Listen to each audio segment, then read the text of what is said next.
Boom. Holy, my hair is...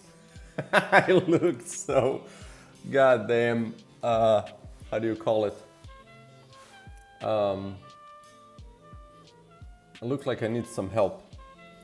But there we go, it is what it is. I need to shave, I need a haircut. There's, you know, a bunch of things that I need in my life at the moment.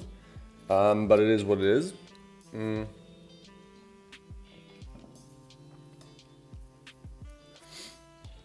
Let's get this shit over.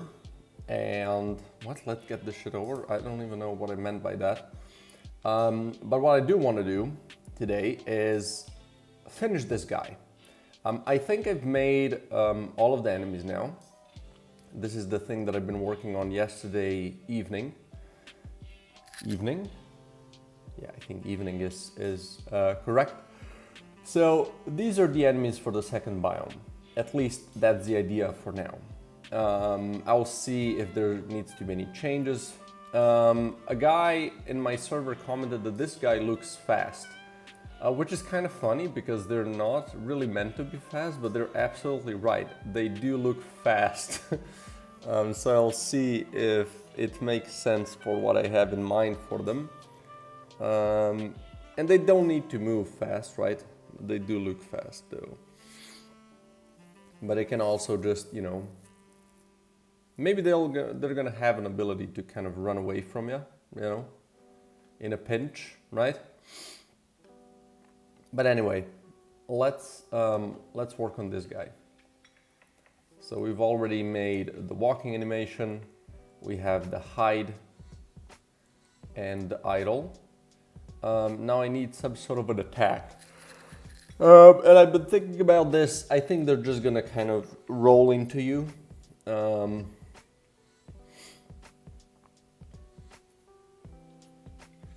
I could also turn them into a rolling shell and just kind of do both of them at once, right?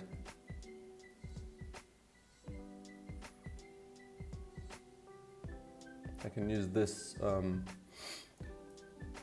this thing as my base and just make a rolling animation, which does this guy have a midpoint? Oh, it is on the 2 pixels. Okay, that's all right though. Oh my guy, holy, I'm gonna die. My guy, I'm gonna die. Okay, let's just move this highlight. I guess we're gonna copy it. And let's make a 2 pixel kind of movement, you know.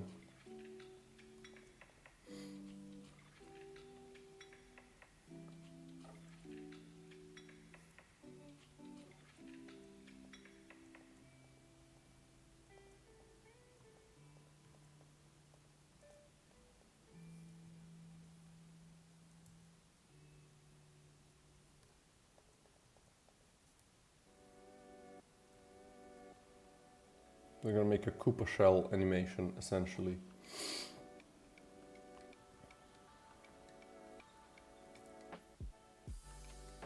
Then let's make another one and kind of move the whole thing to the right, right?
We'll just make this into a tag. So this is, I guess, roll. This needs to have normal speed.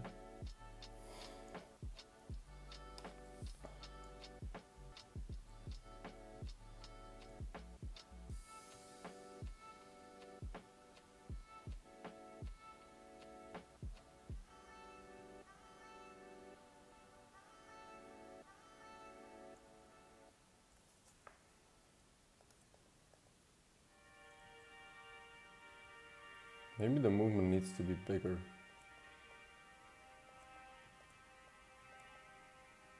Better.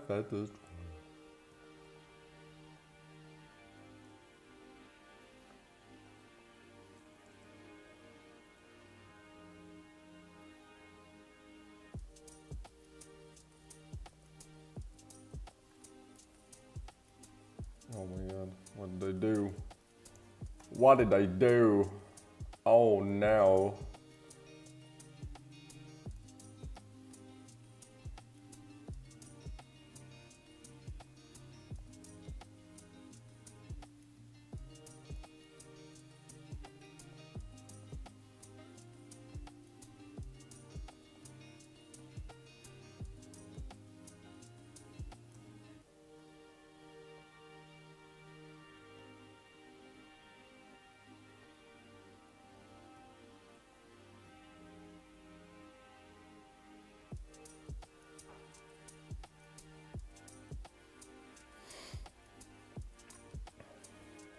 I think I need an in-betweener still, you know.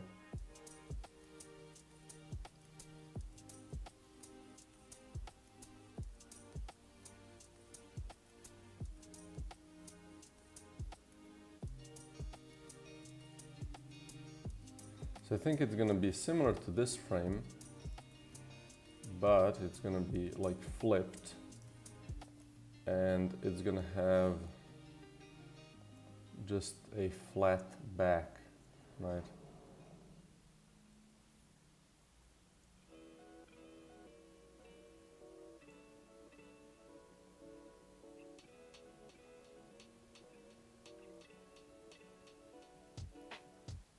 Then I guess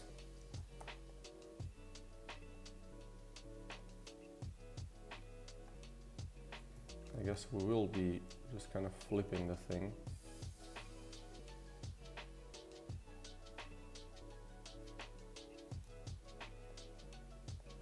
Since the thing is symmetrical.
Now if we make this like a little faster,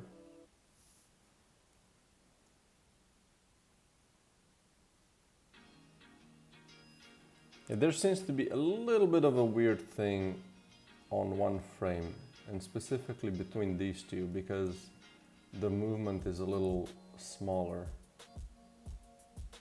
Like here, the movement is huge, right?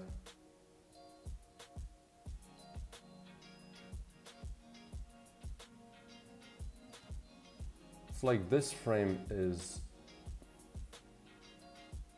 yeah, now it looks better.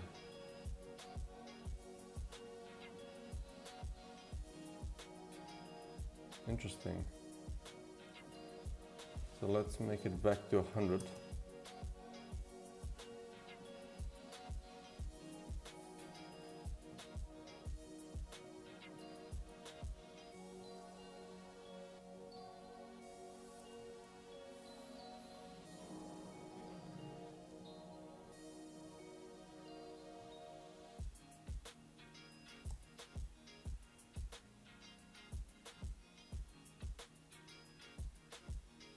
It's not too bad, I think. And this could also be their attack, right? So they kind of charge and roll into you. So similar to how this guy prepares the attack, you know. And then I can also use this rolling animation for later if I need it. Right, if I decide that you can roll these enemies. I think that works. Now just how will he prepare for the attack?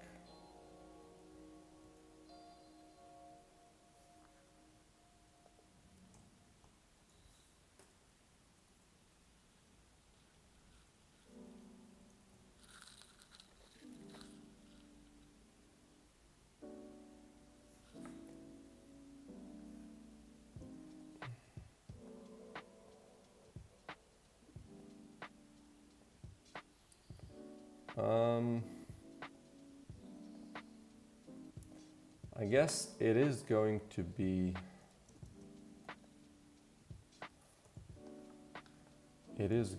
similar to this.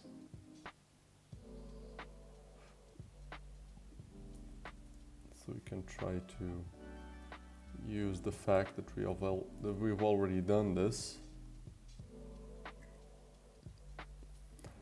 We're gonna encase this whole thing into an attack.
Yeah.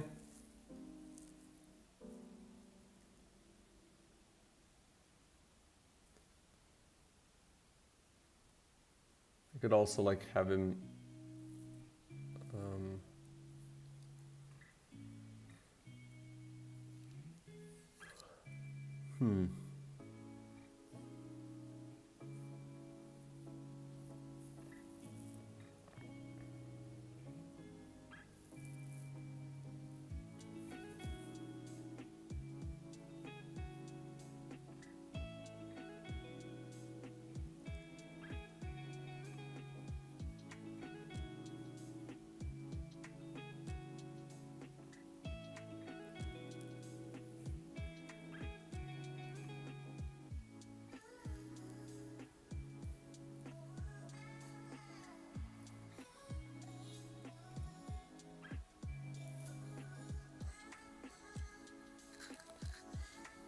Why does he have to spin?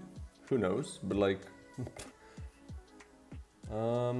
how do you prepare for a spin attack? Because I need some sort of an indication. It would be easier to just do it without, right? But it is what it is. I've decided on a polish level for the game long ago, and I have to adhere to it.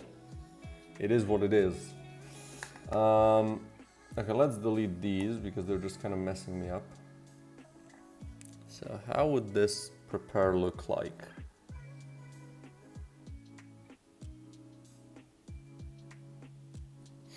Maybe he would like go, okay, so let's just make a new layer. We're just gonna kind of try to get a version of the frame that would be right before. So maybe let's raise this. Right, and then legs behind are these, okay?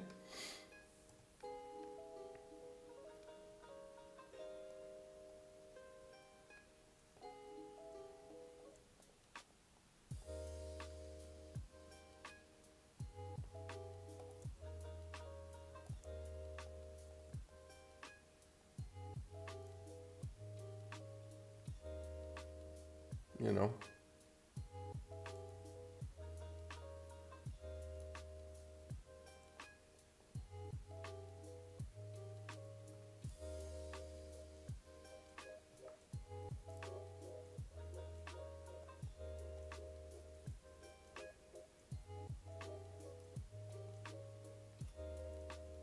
Maybe even like that.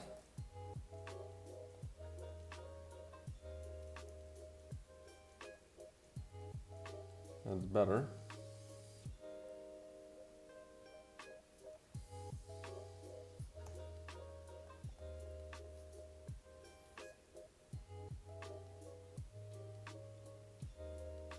And just do like a 1-2 punch.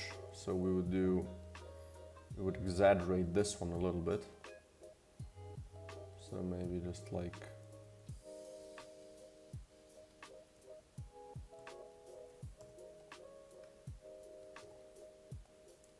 make it a little higher. And then the legs.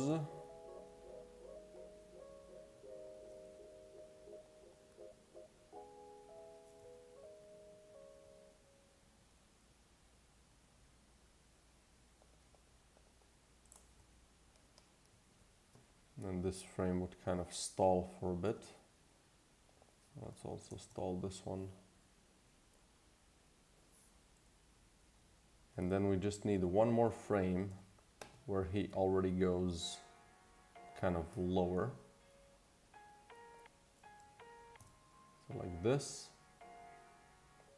Maybe the eyes can already be kind of moved up. And maybe darkened a little bit.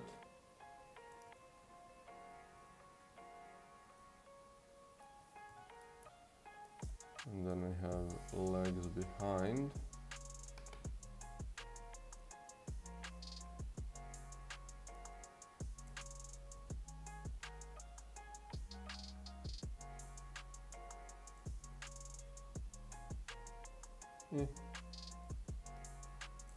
Legs front. Body. This needs to be a normal length frame.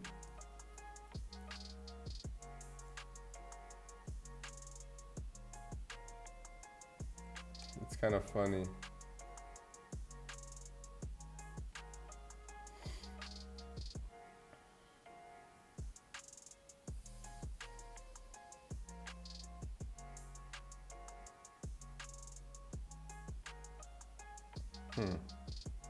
I guess I need these two frames.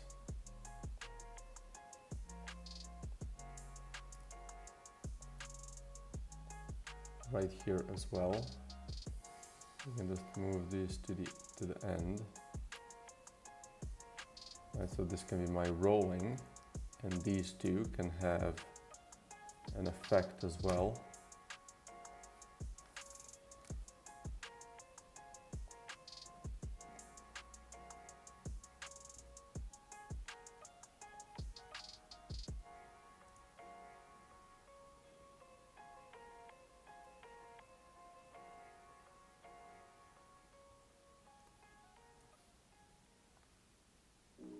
Maybe the effect is gonna look weird. Maybe not, we can still try it.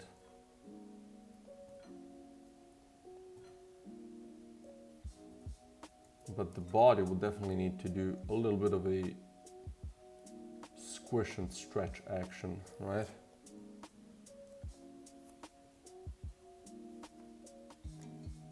What if I do, oops, what if I do this as well?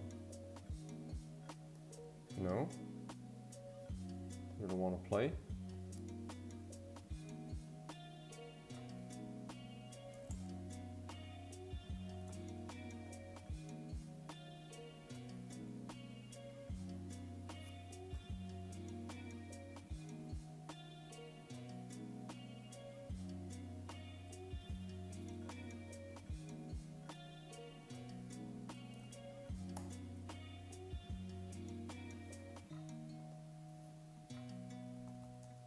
Oops.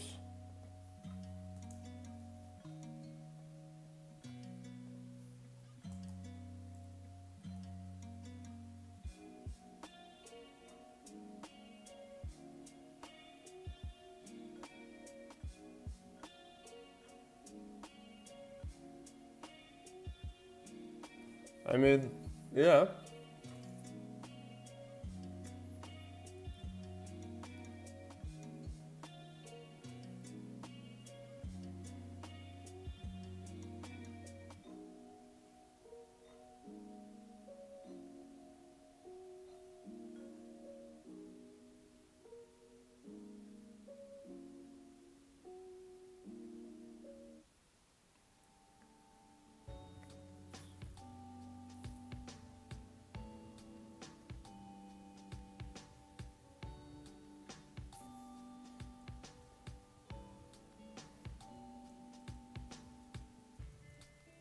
I guess we could also have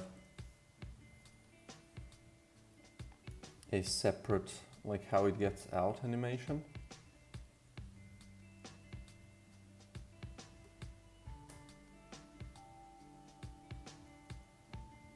Which would look something, okay, let's just add it here.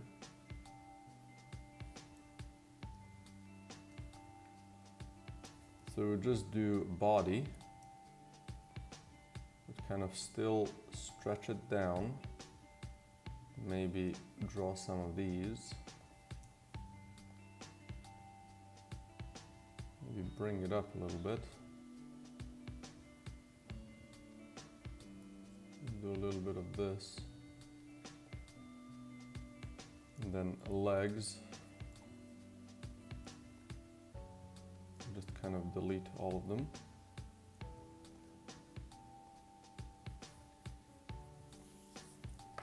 Maybe add slight hints of legs.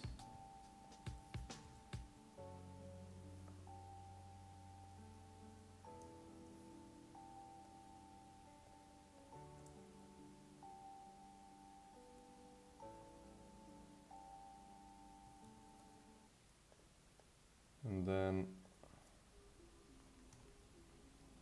this one would be let's do the body layer and let's stretch it a little bit.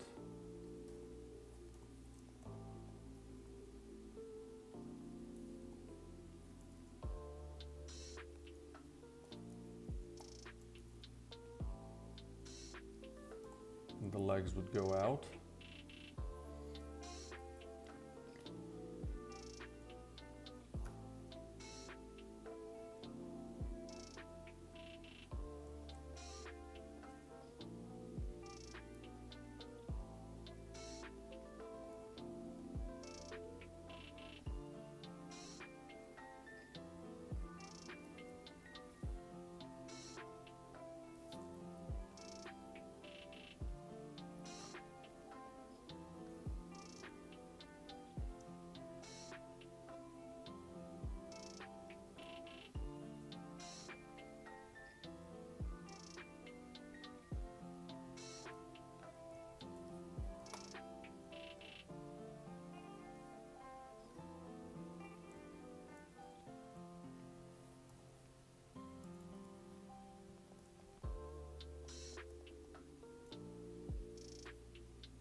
tag, oops, tag, unhide.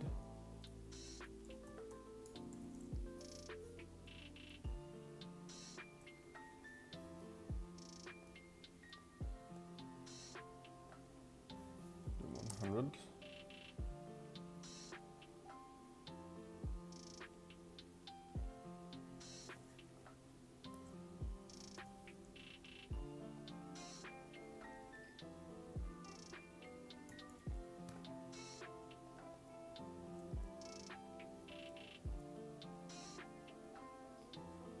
Now I just want to try to add these frames, I guess here.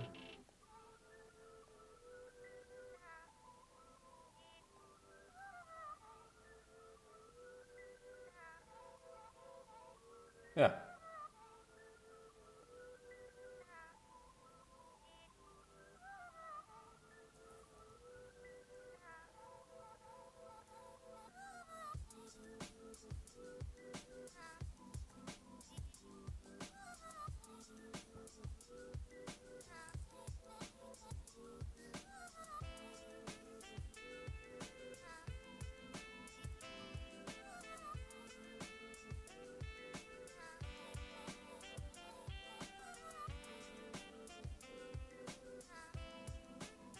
That seems good. Okay.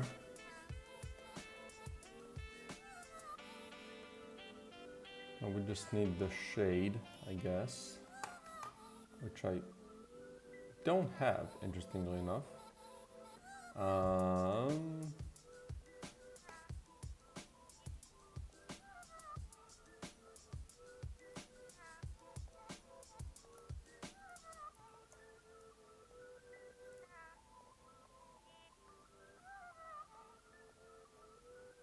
Let's add this shade here. Let's give you a little bit of a shade. With a new layer. Shadow.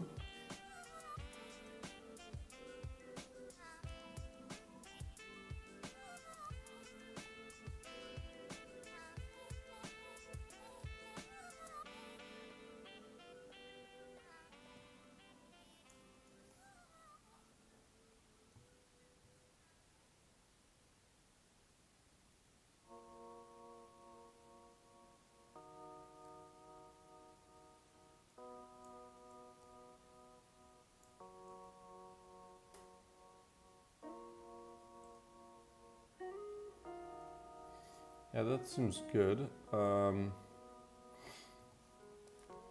what we're gonna do is just add this, I guess, here. And boom. And then just disable the shadow. So we have this final frame here.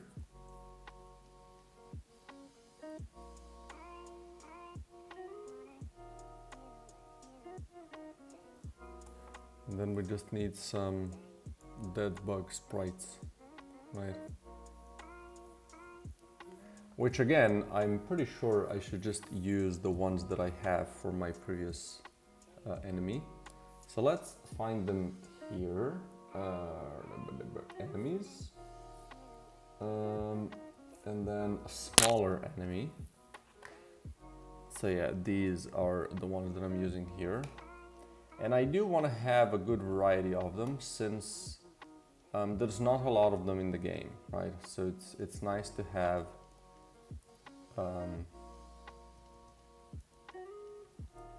a good amount of them, I guess.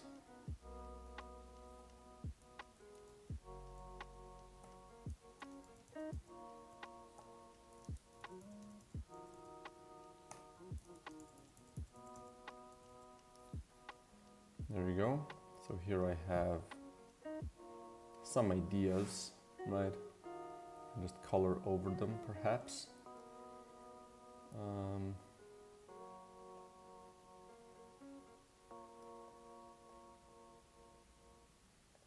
That seems to be in the correct spot, funny enough.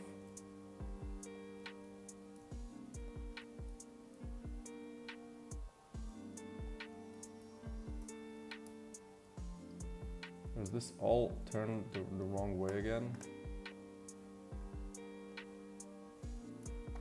I want to deal with that if at all possible.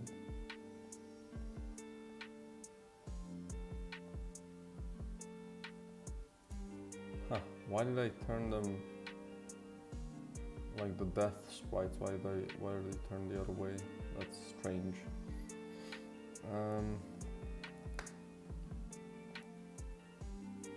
Let's turn towards the right, and that does make more sense. So let's flip vertical.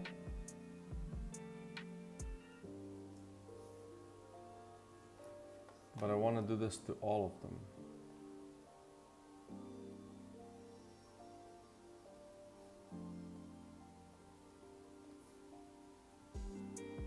Okay, good.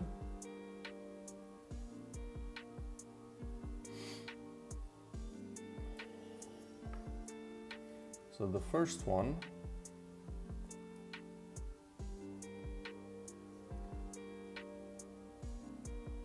would, I guess, just kind of do the same thing.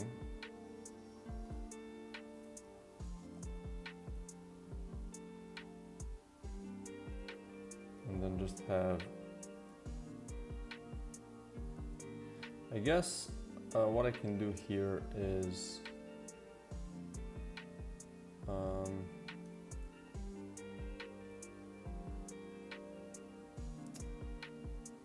how do I need to do that again? I guess just like this, boom and boom, and then boom.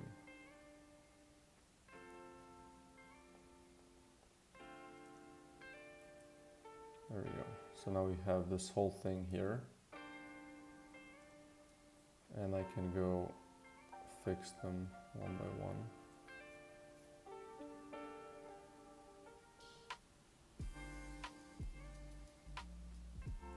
So first we do this.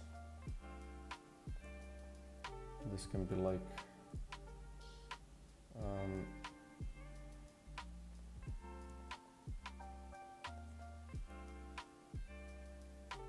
this can be like the first one.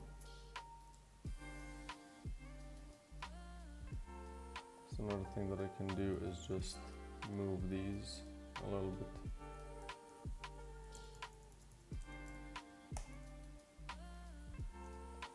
A little bit to the side.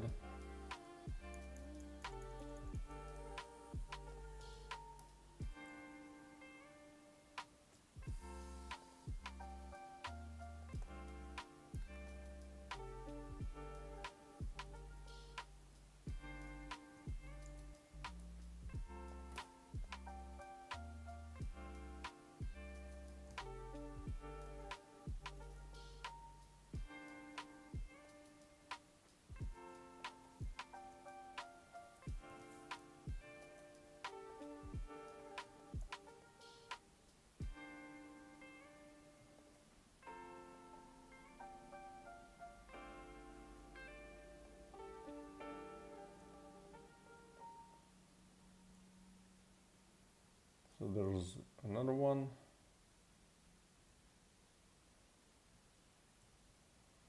And then we can have the same one just kind of broken a little bit.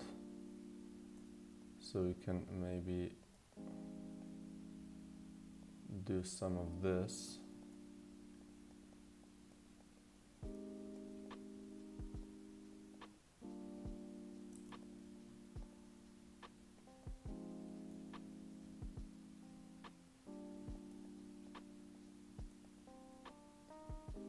Right.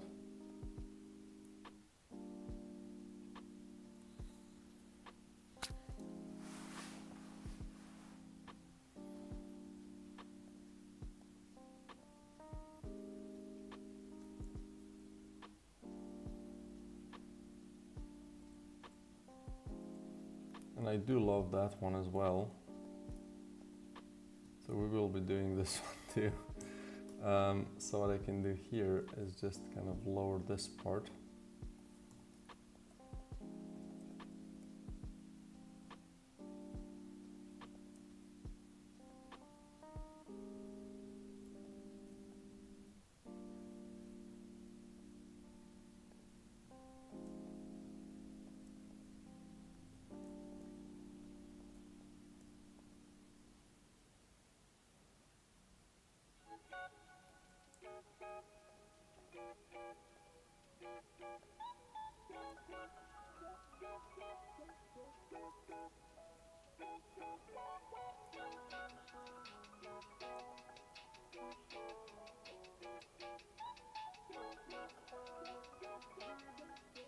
And then finally have a duplicate of this, but just a little more messed up. So we can do a similar thing, I guess. Just kind of lower this part and make it a little broken.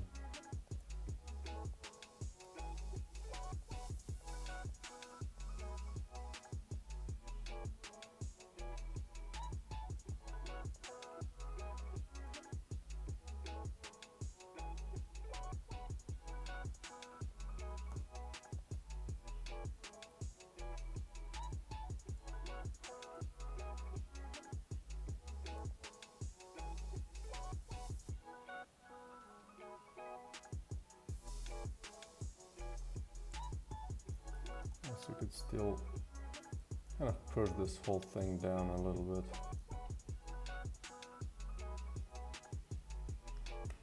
You know. Now we can delete these and delete this empty frame.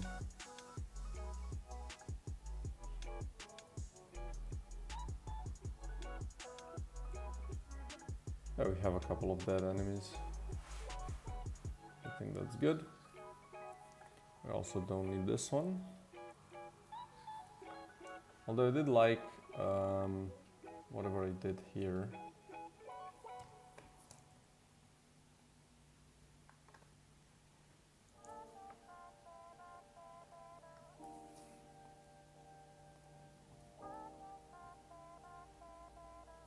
Yeah, a little touch. Okay, so I think this is now all frames. So let's export the thing without background. Now I want to see I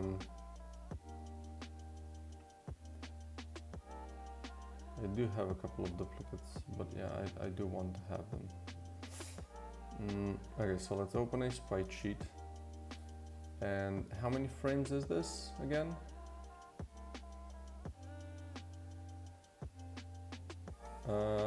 This is 40 frames, so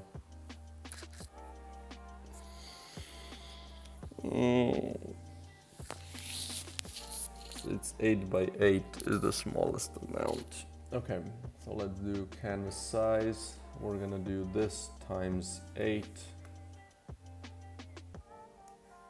and then we're gonna do what it's called.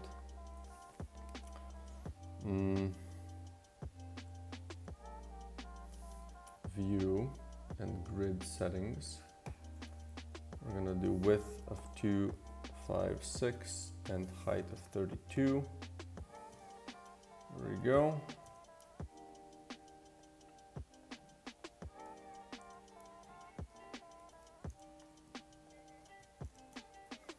And then canvas size 256. Boom.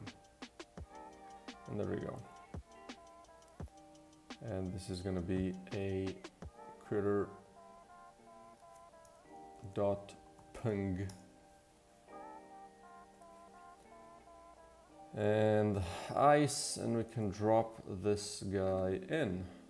So shield critter. Boom.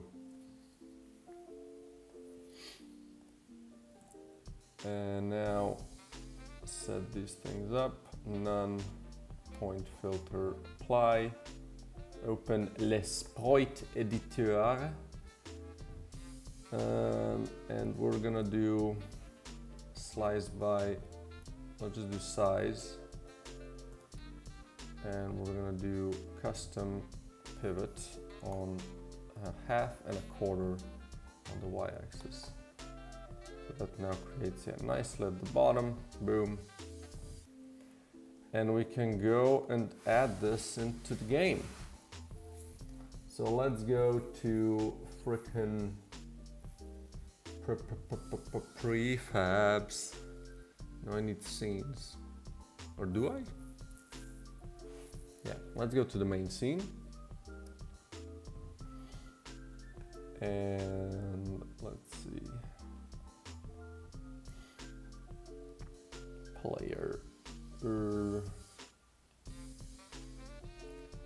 So critter. I'm gonna duplicating the critter enemy. I'm gonna unpack you. I'm gonna call you ice critter enemy. And then let's just change this image to use this one. So bop.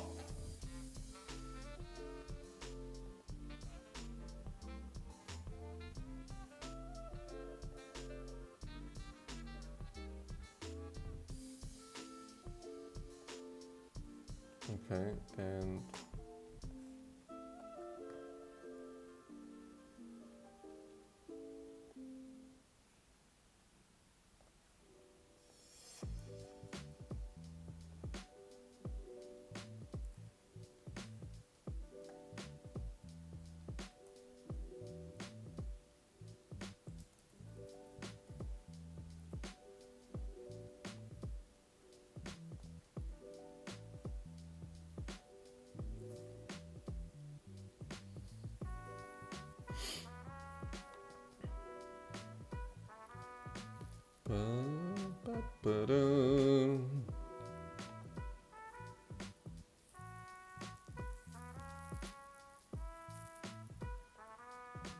so this is what I should have been using.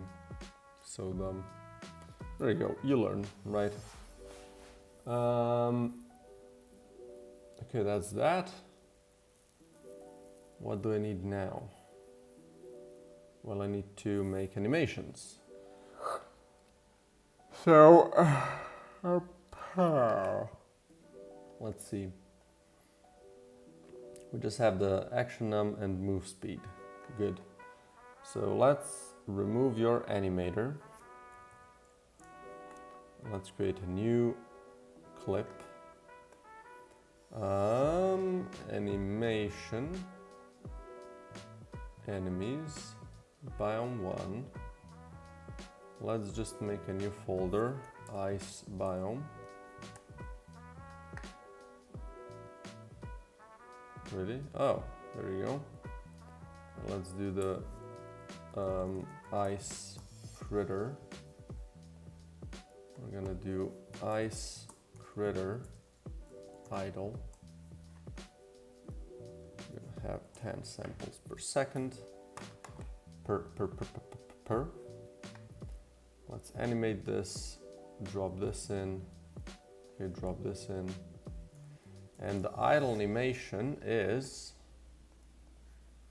from 8 to 11, so that's, in programming terms, that's from 7 to 10. So 7 to 10. Oh no, that's hide. Idle, it's from 15 to 18. 15 to 18. Boom. Good. Next, we have ice critter. Not idle, but let's do walk.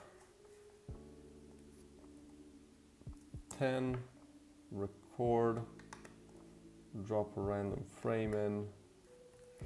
And then walk is from 1 to 6. 1 through 6. Boom.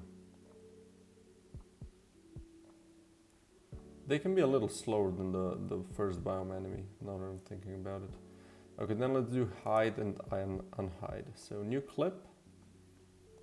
Ice critter hide. Again, 10 frames. Record, drop a random frame in, and now we have from 7 to 10. 7 to 10.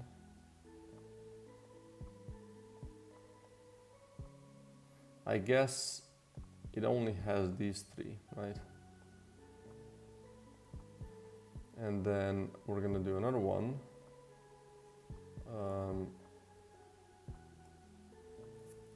Unhide. Let's record again, drop a random frame in.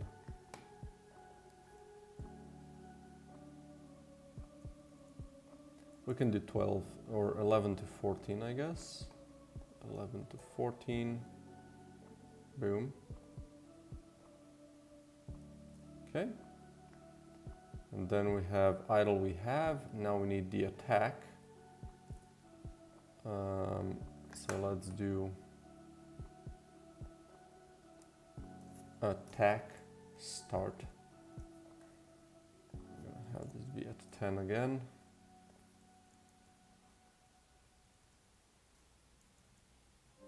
Oh shit. Made a boo-boo. Don't need any of these. Maybe we're gonna do it again. We can leave those, just kind of make this last part again.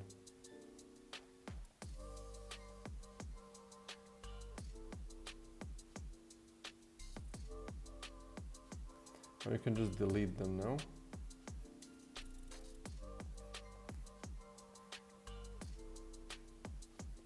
So which ones did I? Yeah, these four, right?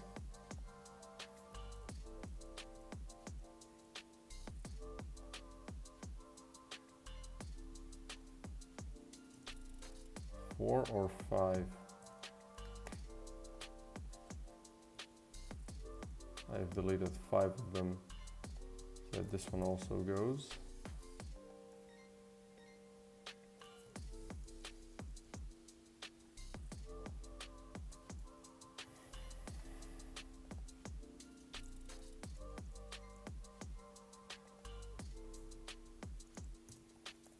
There we go. And let's just, well, I guess we can just delete these.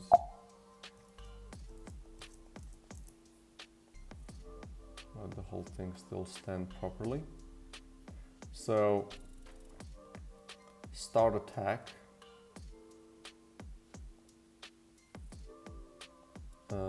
Let's drop this in. You're so annoying. And then let's go back here. Okay, so attack is now from 20 or from 19 to 23 is the start attack. From 19 to 23.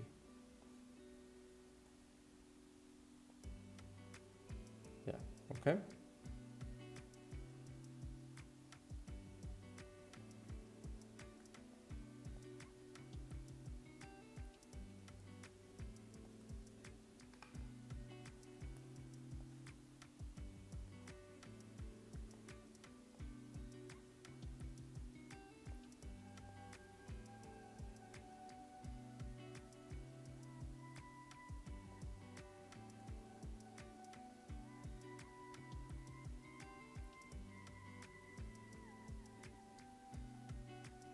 Maybe let's do this a little bit faster.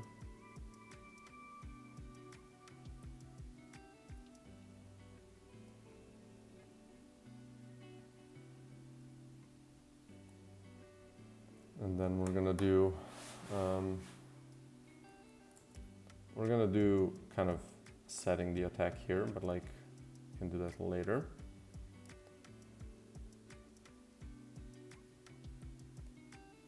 Okay, then let's do roll.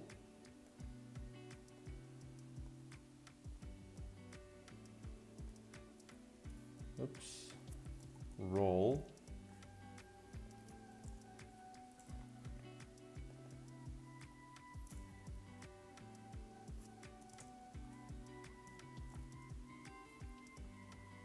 Let's do 12 then. Record and drop a random frame in, and then rolling is from 24 to 28. 24 to 28. Boom. And I think you're still going to be able to shoot them while they're doing this, right?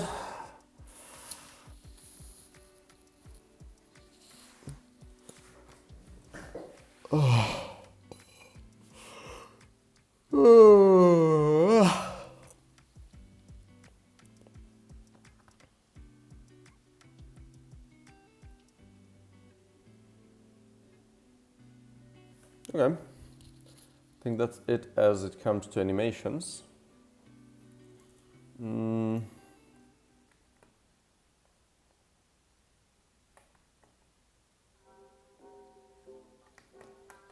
We can fix this part so I don't forget later on. So we're gonna do 14 is the ice critter. So have that saved real quick.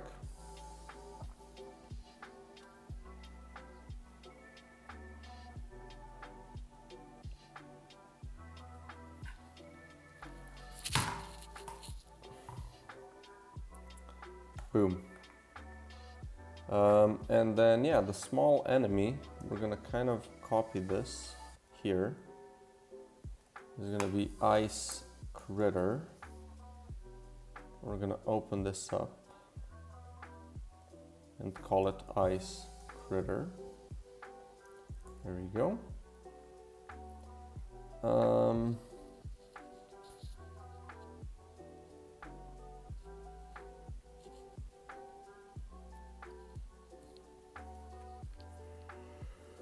It's gonna behave somewhat similarly, right?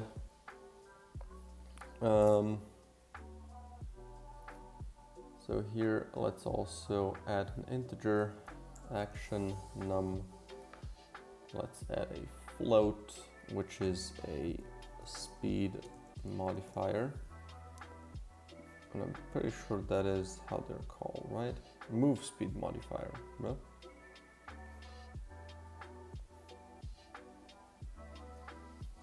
There we go.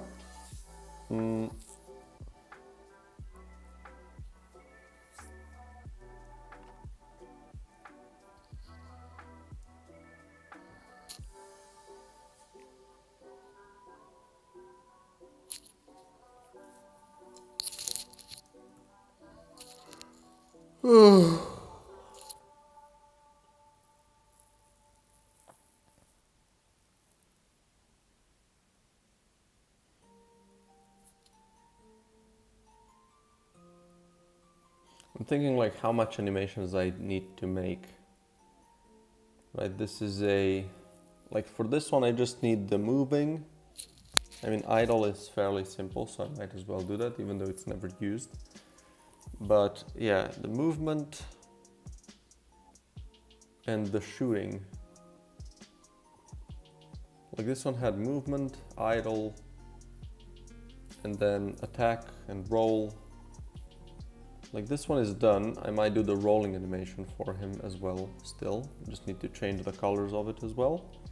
But hey, just moving, idle, and shooting. And for this one, I guess this one is a little more complex because it needs the moving, the idling. What else it needs? It needs the spawning of eggs, and it needs to kind of have some sort of a spit. I guess it's gonna be like a projectile that is just kind of have move towards type of thing, so it like really lerps on the thing that it shoots, and then it's just gonna shoot nearby critters and turn them into pupaes. And then if they're kind of in that pupae for a good amount of time, they get turned into these enemies, right? But it's gonna maybe take quite a while, and the pupas are not gonna have a lot of health, so you're gonna be able to... maybe they should be armored. Oh. So you can like Oh boy, you can like one-shot them with a melee attack, but not with a ranged attack. I'm gonna write that idea down. So let's see. Frost biome. We have the spawner enemy. Maybe the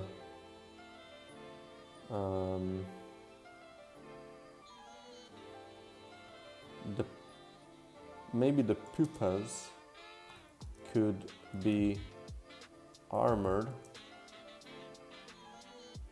so you armored but really low health, so maybe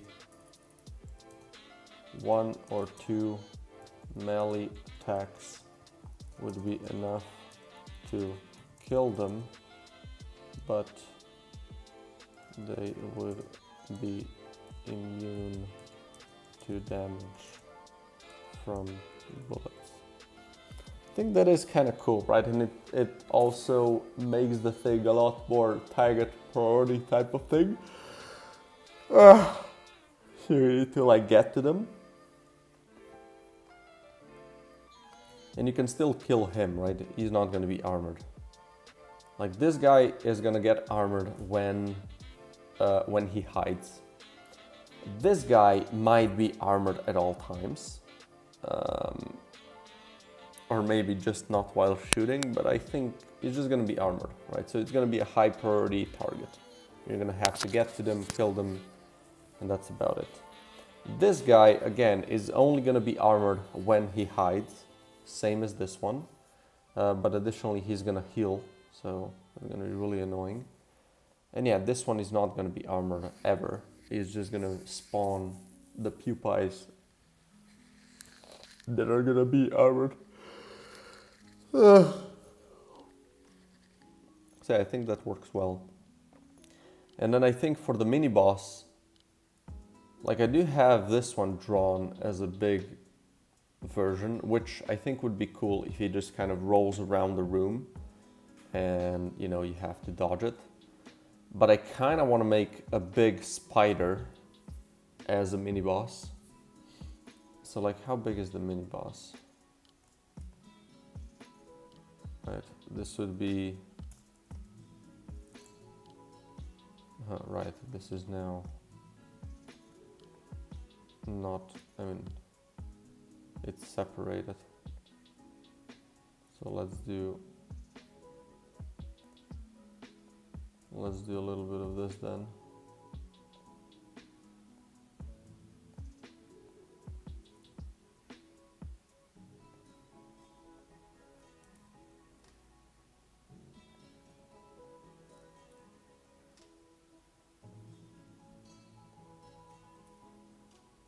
Oh, well, I guess still not too bad.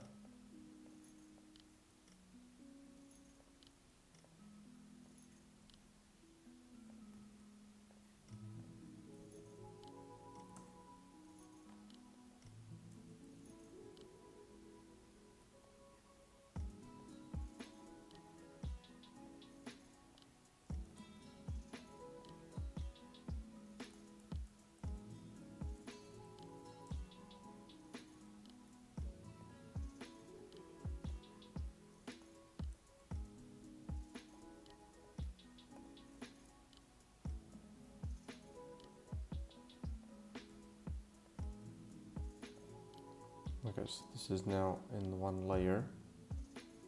So if I make this bigger, right, it could be like about this size for the mini boss.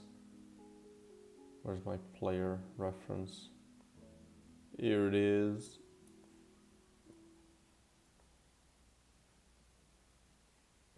I think this would be a pretty cool mini boss.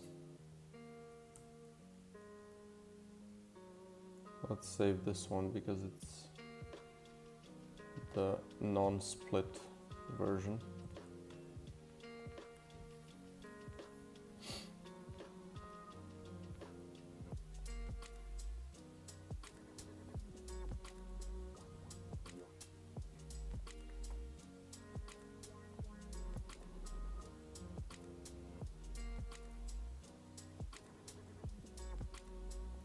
Here we go.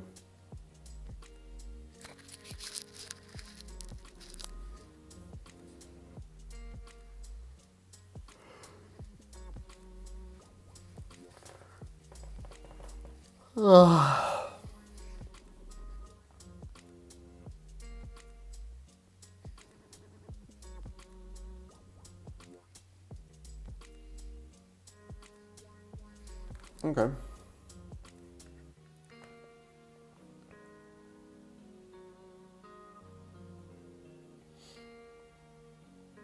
So yeah, this enemy does have quite a bit more animations. But yeah, it's just gonna have the walk, okay, yeah, so the walk and the idle just kind of transition between each other. And then hiding kind of goes from any state, right? Does it go from any state? Well, might as well, since might as well go from any state.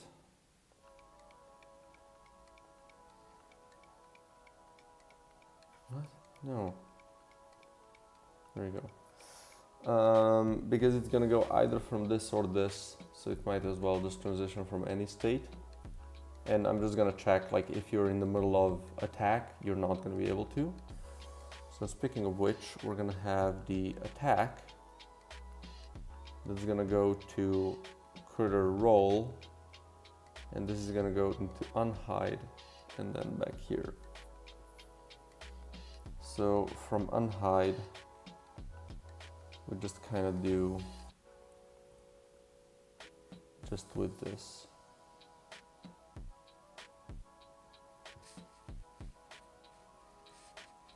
That same goes with you.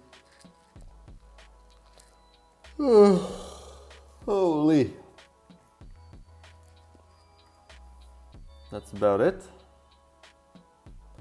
I'm gonna see exactly which action numbers to use.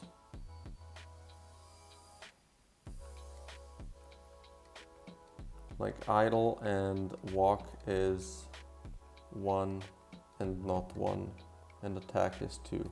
I guess that's how I'm gonna do it. So walk, if it equals 1, we're gonna have no transition time, and then not walking is not equal 1,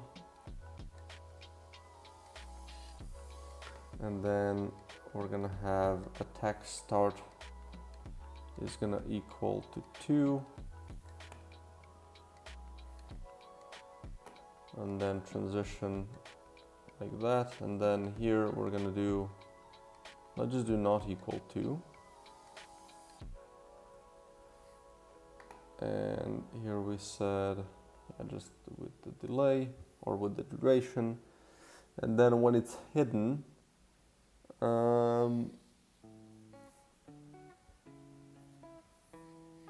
maybe we do action number 3. So if it equals 3,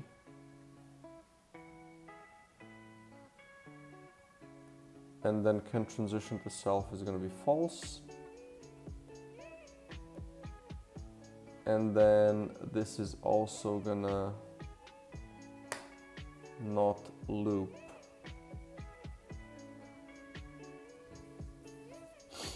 And then if it doesn't equal 3,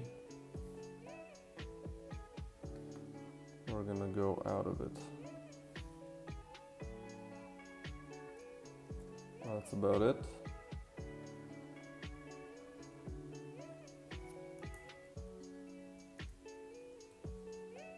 So let's drop this here. And then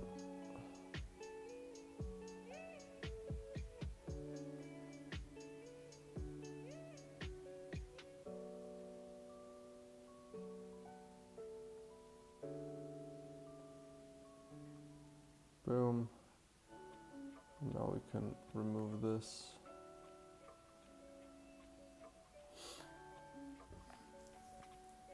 So this is a critter blocker.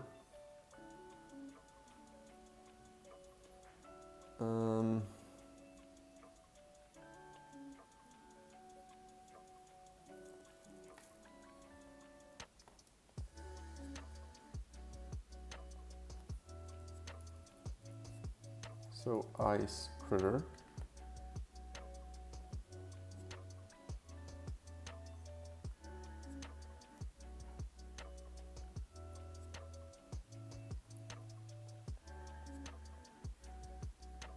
We're gonna have these. Boom.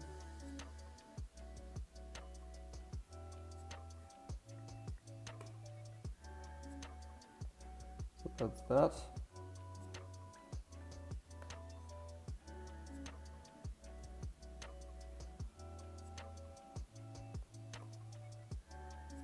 There we go.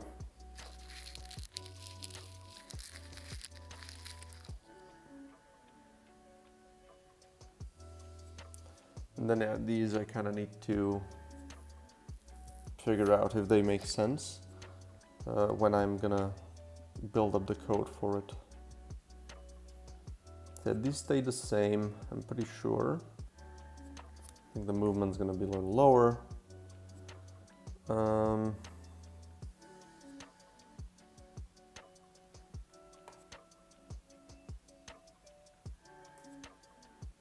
Yeah, obviously we need to change the names and such, but that's gonna be all in due time.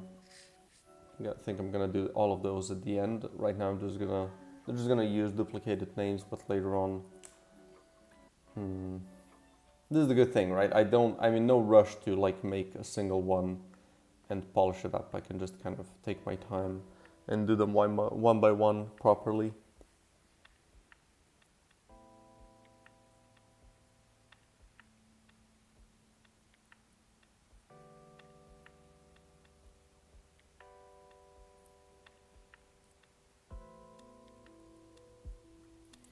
But yeah, I'm thinking about mini bosses, right? Like this one is almost like a gimme, since I do already have it drawn, a bigger version, and it can really just, you know, spin around. Maybe I can give him like a little bit of spikes or something like that, right?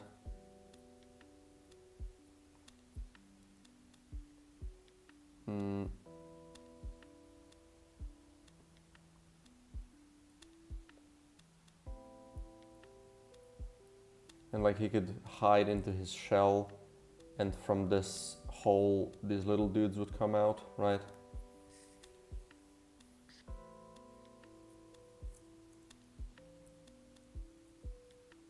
I think that could work well.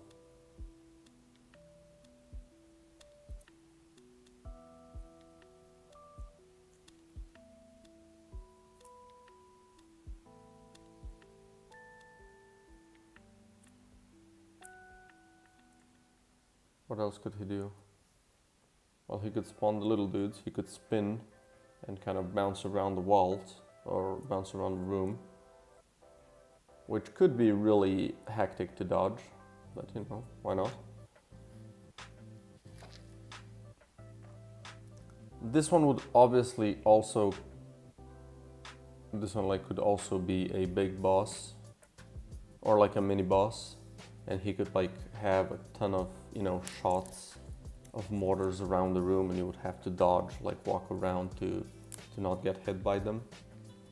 You know, not just one mortar, but like an artillery strike. You could have freezing attacks.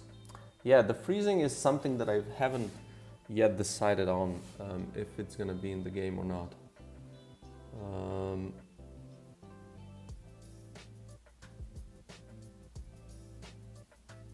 It feels really frustrating to play against, I think, like slowing player movement.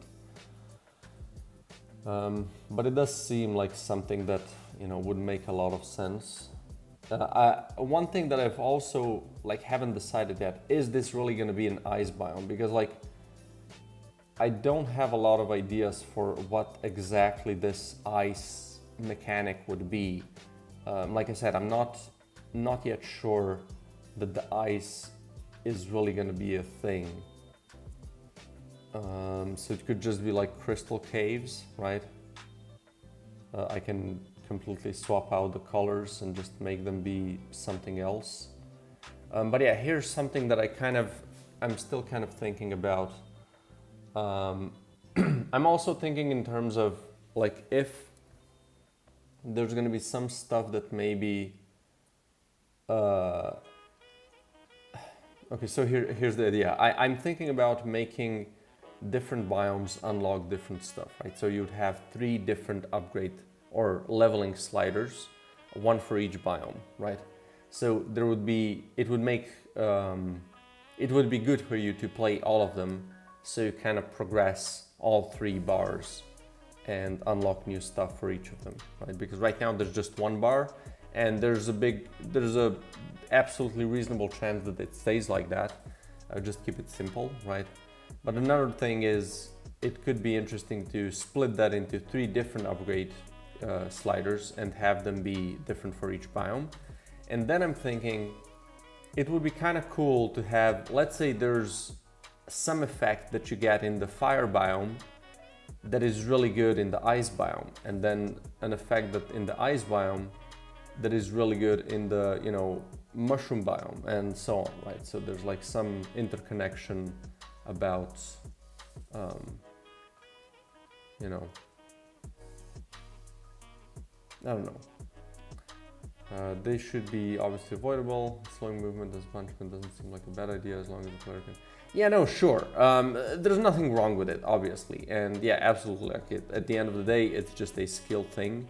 Like if you don't dodge it, you kind of get, you know, I guess it's still better than damage-ish for the player if you can still you can still fight out of it. But yeah, like I said, I'm not exactly set on the ice biome thing. Because there's no, like, I haven't thought about a lot of mechanics that really, you know, have a strict connection to ice or snow or whatever, right? Apart from just looking like they're from the ice biome. Mechanically, there's not a lot of reasoning behind that. So it could be anything else. And like I said, I haven't decided on this yet. I was thinking about, you know, adding like icy floors where your movement would be a little more floaty, and then some enemies could also spawn that, right? Or it could just be randomly placed in the rooms, so it could be kind of like a hazard, right? I do think that is interesting. In a stream 2 weeks ago, you made some mentions of a simulation. Is the game story that it's a game? Well, we're testing your own game. Well, I'm not gonna straight up say it, right? But yeah, something in those lines ish. It's not what you're thinking, but yeah, it's definitely in the realm of that idea. Like not what you're thinking, meaning it's not what you said exactly. But it is in the realms of that. That's why it's called Games Full of Bugs as well. Like that's why the game is in the name of the game.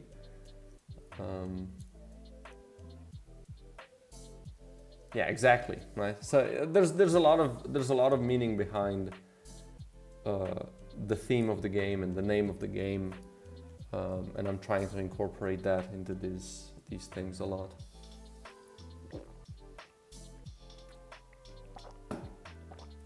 Obviously, the game isn't story-driven, right? I'm not that good of a storyteller. I'm more of a gameplay-oriented person, so that's the main thing that I'm going to kind of focus on. But I still think it's going to be nice if the game has a satisfying story and theme, right? Yeah. I mean, there's some deeper lore behind it that people are going to be able to explore. That I'm, you know, if I'm going to work on it and people see it during the streams, that's fine. But I'm not going to go kind of explaining it, you know, just for the sake of explaining it.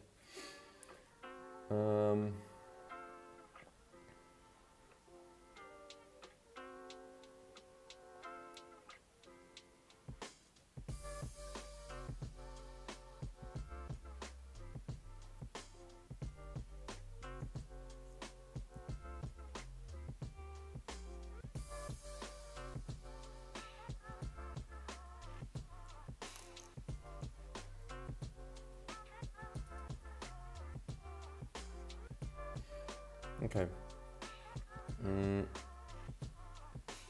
Where's my this? Okay. Handle local scale. That's probably fine. I don't know why this is in the fixed update, but sure. Okay, update enemy finder, that is fine. We're gonna have some attack states. Attack sound, I don't think, and I guess there's gonna be an attack sound, there's just no slash. There's gonna be probably some sort of a spinning sound, but maybe not even, right? Let's see. Set attack direction, that still stays. Set velocity in target direction. That also I think it stays. And finish attack also stays, but this is going to be done by delay.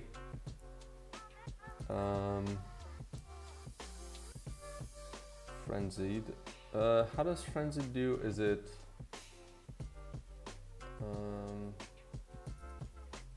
I do have them here now.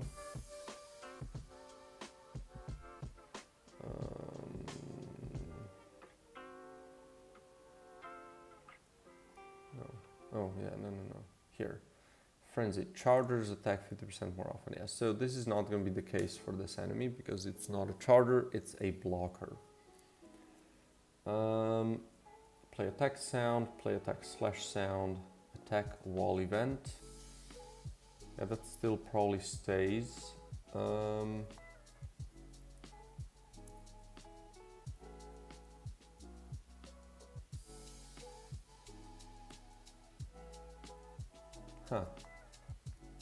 Yeah, but not like this.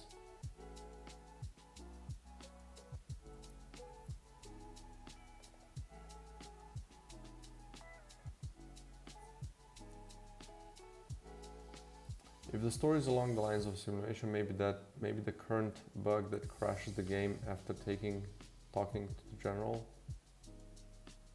could be a way to exit simulation. Yeah, no, there's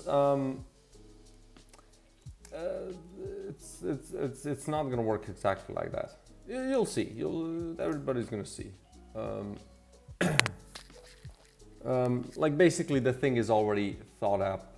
Or planned as to what happens in the end, what's your goal, and what happens after that. That's already, now it's kind of pretty well established. There's still some things that are a little hand wavy at the moment, and I'm gonna try to make it make sense. A friend of mine is also helping me. He's like a really good storyteller. And his basically he wrote the whole backstory of the thing, or is writing it still, and he's gonna redo all the dialogues that I write. So I'm just basically kind of setting some sort of a base, what I need the dialogues to do, and then he's gonna go over and write better ones, make characters have their kind of personalities. And also he's gonna write all of the stuff that is connected to the lore and the backstory and stuff like that. So if there's gonna be some interactable stuff in the headquarters, when you finish some quests, there's gonna be some conversations where you can kind of get more lore out of it. So those are gonna be done by him, and yeah, I'm sure he's gonna do a great job.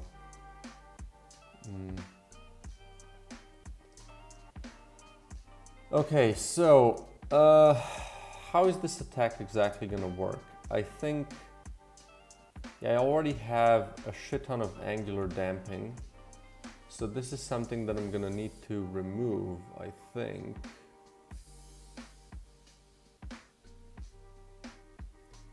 Huh, how does that work? Now that I'm thinking about it.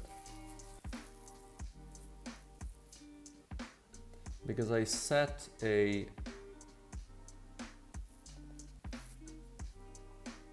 when does the finish attack happen? Oh, I guess when he attacks, everything happens in the attack. Yeah. So I'm guessing, yeah, here's where, okay, let's move you a little bit.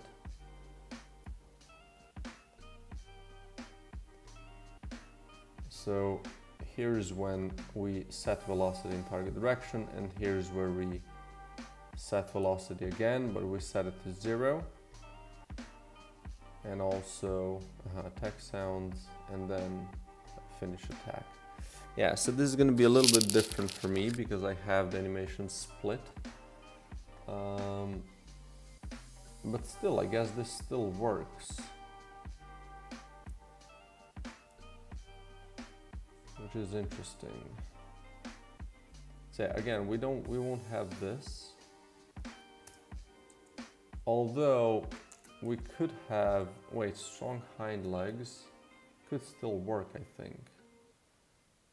Chargers have 50 bigger attack rate. Yeah, okay, this is not going to be a thing. Good.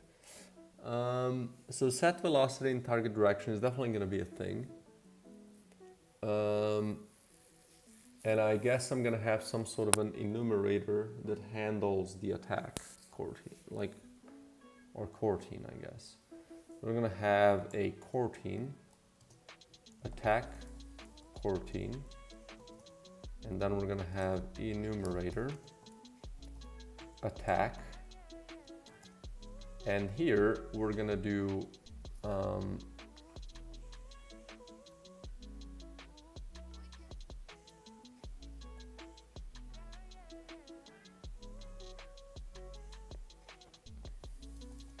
I mean, I guess we can have this whole thing here.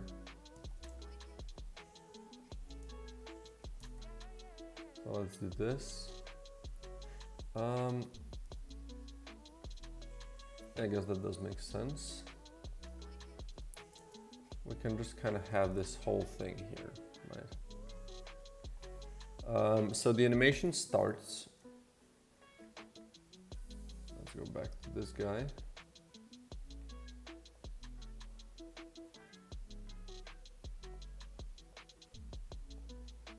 Oops. So the animation starts, and then we're gonna set the velocity at the end of this one, or actually here, right? Here's when we set that. So we're gonna do ice critter, set velocity in target direction. We're gonna do, I don't know how much, I have no clue. Let's check here. I'm guessing it's going to be something similar. 35, sure. Might be a little less. Set attack direction is like 3 frames before.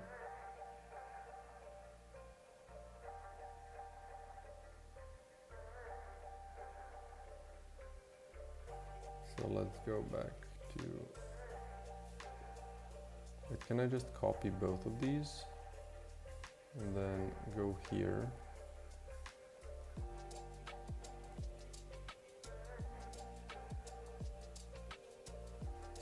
Set attack direction, and then this would be the outline, but I need ice critter.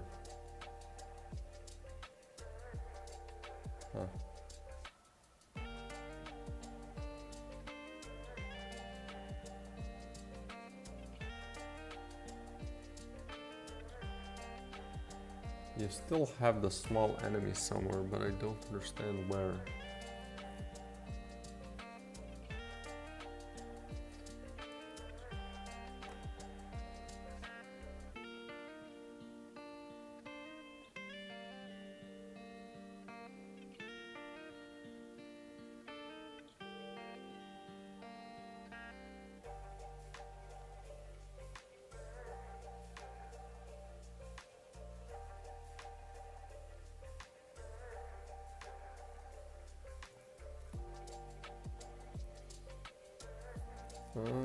I don't know where he's getting the small enemy from.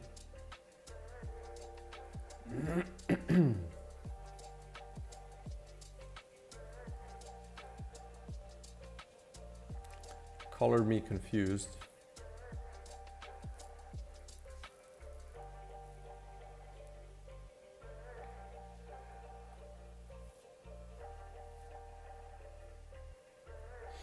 Why does this one have all of these?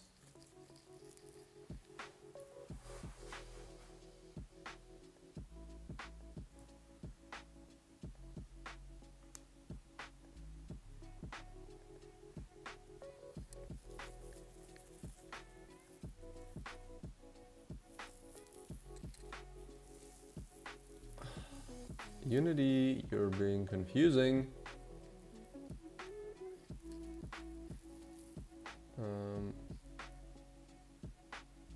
Like this thing, why small enemy?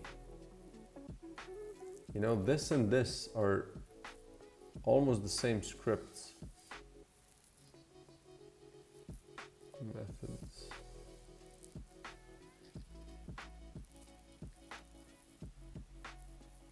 Yeah, that is strange. I mean, we're gonna leave it in. Maybe it's just like a glitch.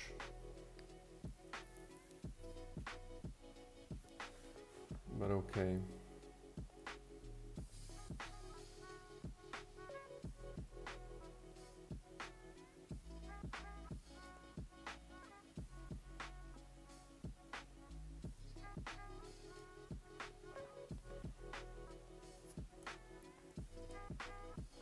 So this happens all on its own.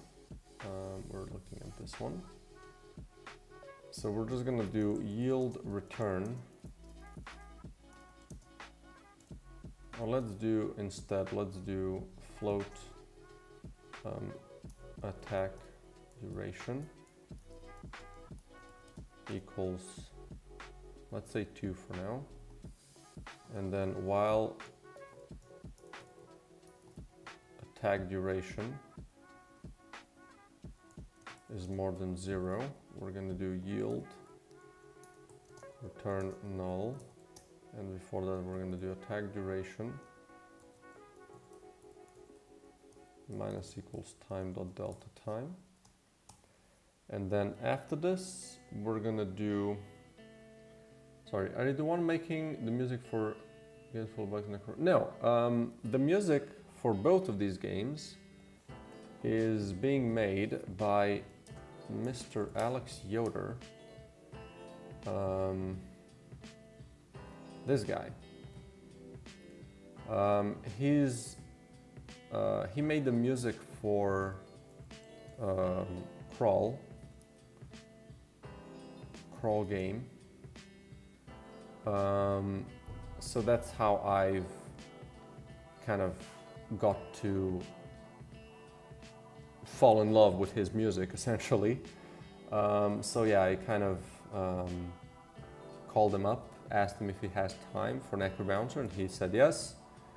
And yeah, for this game, I'm just kind of continuing working with him. Right now, the music that's in the game is full of bugs. Apart from the main theme, is all from NecroBouncer. Just, you know, for now. But later on, when, you know, when there's going to be, you know, when the game is going to be finished, it's going to have custom music. And I've already struck a deal with Alex to work on it. It's just, you know, the game's not coming out anytime soon, so I just kind of needed any music for now. And he agreed that I can use the music that he made for NecroBouncer just for, you know, as a temporary thing. And then in the meantime, he's gonna work on the rest.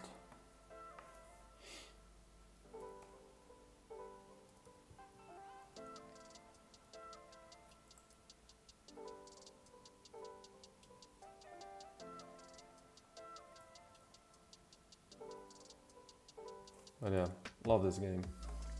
What a fantastic game this is. Okay.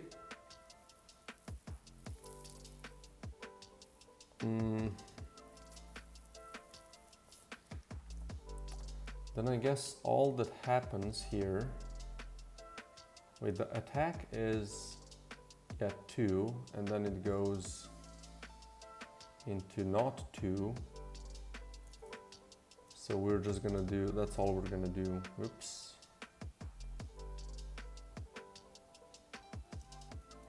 just gonna do this again. Boom, but equals 0. Are you planning on releasing the music for NecroBouncer on Steam as a standalone? No. So this is the thing. Alex owns the music, right? So he's the only one that can sell it. And I'm pretty sure he is selling the thing. NecroBouncer OST. Yeah. Yeah, he's selling it here. Because I don't own the rights to the music. I bought it to to be used in this game, and I have the exclusivity on being used in a game, right? No one can just buy the music and put it in their own games. They can buy it to listen to it.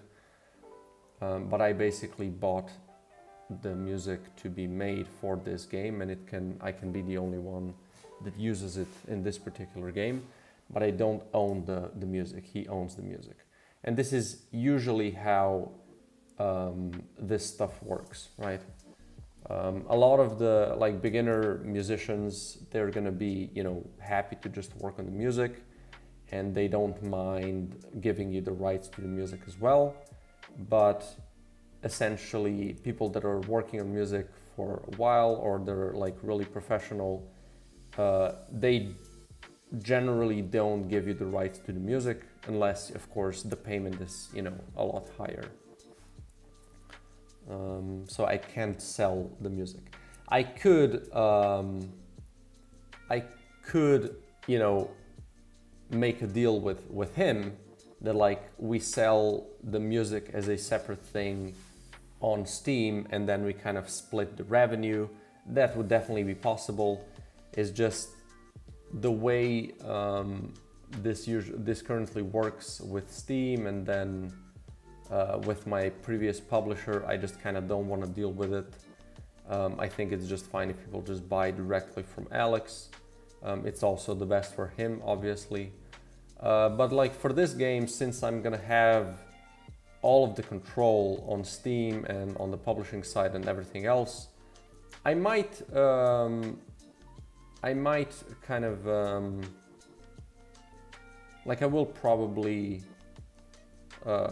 try to make some sort of a Steam package or Steam item with the music, and just kind of work with Alex on a how to do that. I would imagine there's some sort of a revenue split, and then that works for both of us, right? And yeah, that's about it. Definitely about it. Yeah. I mean, look, his music is fantastic. Like I said, I fell in love with his music by playing Crawl. I think it's an amazing soundtrack, and yeah, as long as I have the money to pay him, because he is a bit more expensive than what you would usually find in the sea of composers that exist, because there's a lot of them. This is one of the most common kind of offers that I get is do you need music? I'm a musician, blah blah blah. I get emails, I get private messages, I get this all the time. I'm talking every week, especially if I'm active on social media. I get it all the time. The musicians are in huge abundance, and they're absolutely fighting for projects, especially projects that can pay, obviously. And yeah, they're usually pretty cheap, really way too cheap, but the competition is really fierce, so I guess, and most people don't have the money to pay a lot, right? But Alex, he's already well established, and his pricing is on the higher end, I guess. It's still not insanely high, but it's definitely something that I'm I have to think a lot about how much music there's going to be in the game, because the amount of money that I spend for it is going to go up really, really quickly. So I'm trying to be reasonable with the amount of music. And then if the game is going to have any kind of amount of success, then I would definitely like to expand on the soundtrack. But yeah, most likely only if I can pay for it from the sales, right? Yeah, that's it. Okay, so I'm kind of... Can you share what the price is per track? I'm just generally curious. I don't know. I mean, I don't see why this would be a hidden thing. Would it be a hidden thing? I don't know, not a lot of people watch this, so I think it's fine. So I'm paying for, each track is $500 per minute. So then, you know, you can do the calculation, right? For, you know, for how much music the game is gonna have. It stacks up really quickly, right? So each minute of music is $500. Now I think I'm gonna go. I think it's time for my breakfast. I'm kind of struggling to focus on what to do next. So yeah, the attack, I think this will just control itself. I just need to figure out how this will be, like when this needs to, or how long this needs to be, right? This is something that I can easily kind of adjust. I might actually make this a public, or at least a serializable field. Let's make a private float attack duration. So I can change this. So this equals 2. And here we're gonna do boom and equals attack duration. And then we're gonna use this one here. There we go.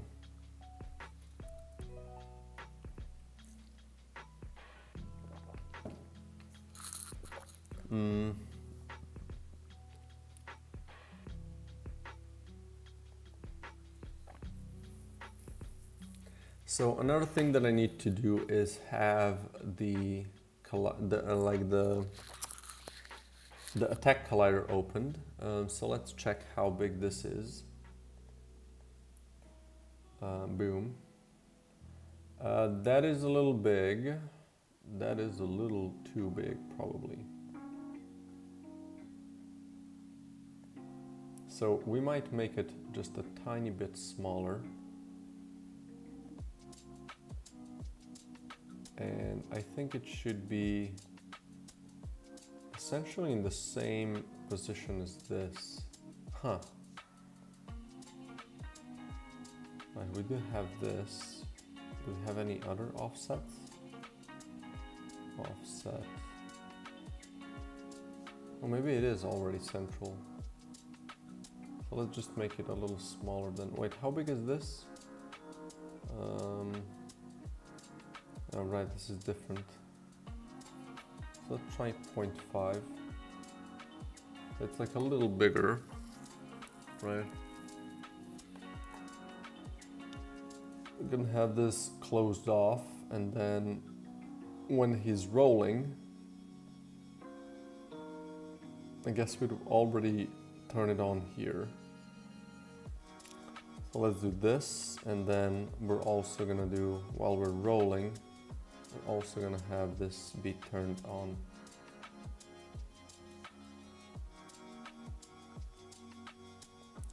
Just the position of it is really weird.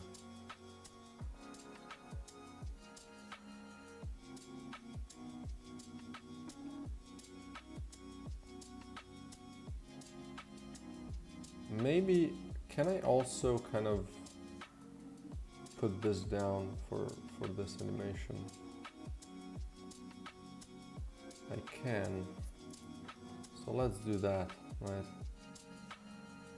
And then this guy can also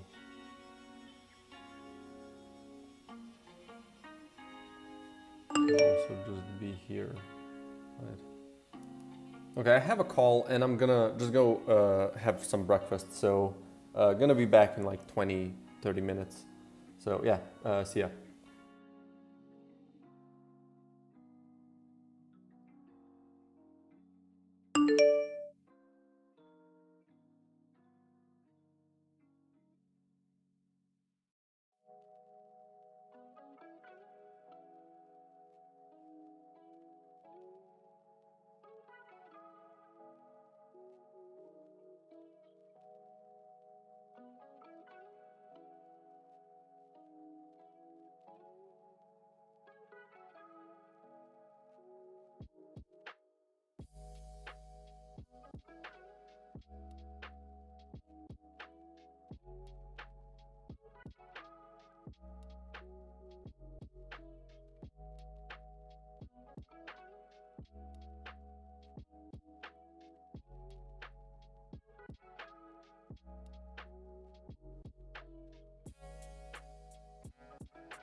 We're back.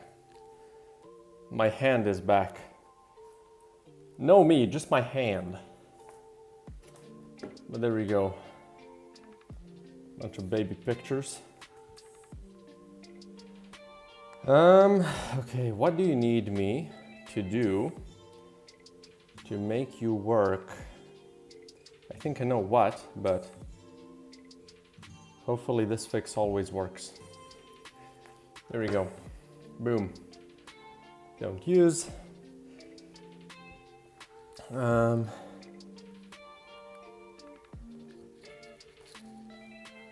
Okay. So, back to coding. What is this? Okay.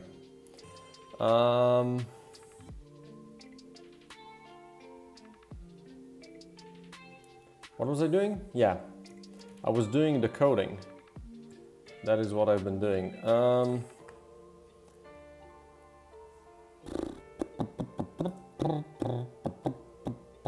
So here we just do this dot start coroutine, and we're gonna start the attack. And this then just happens on its own.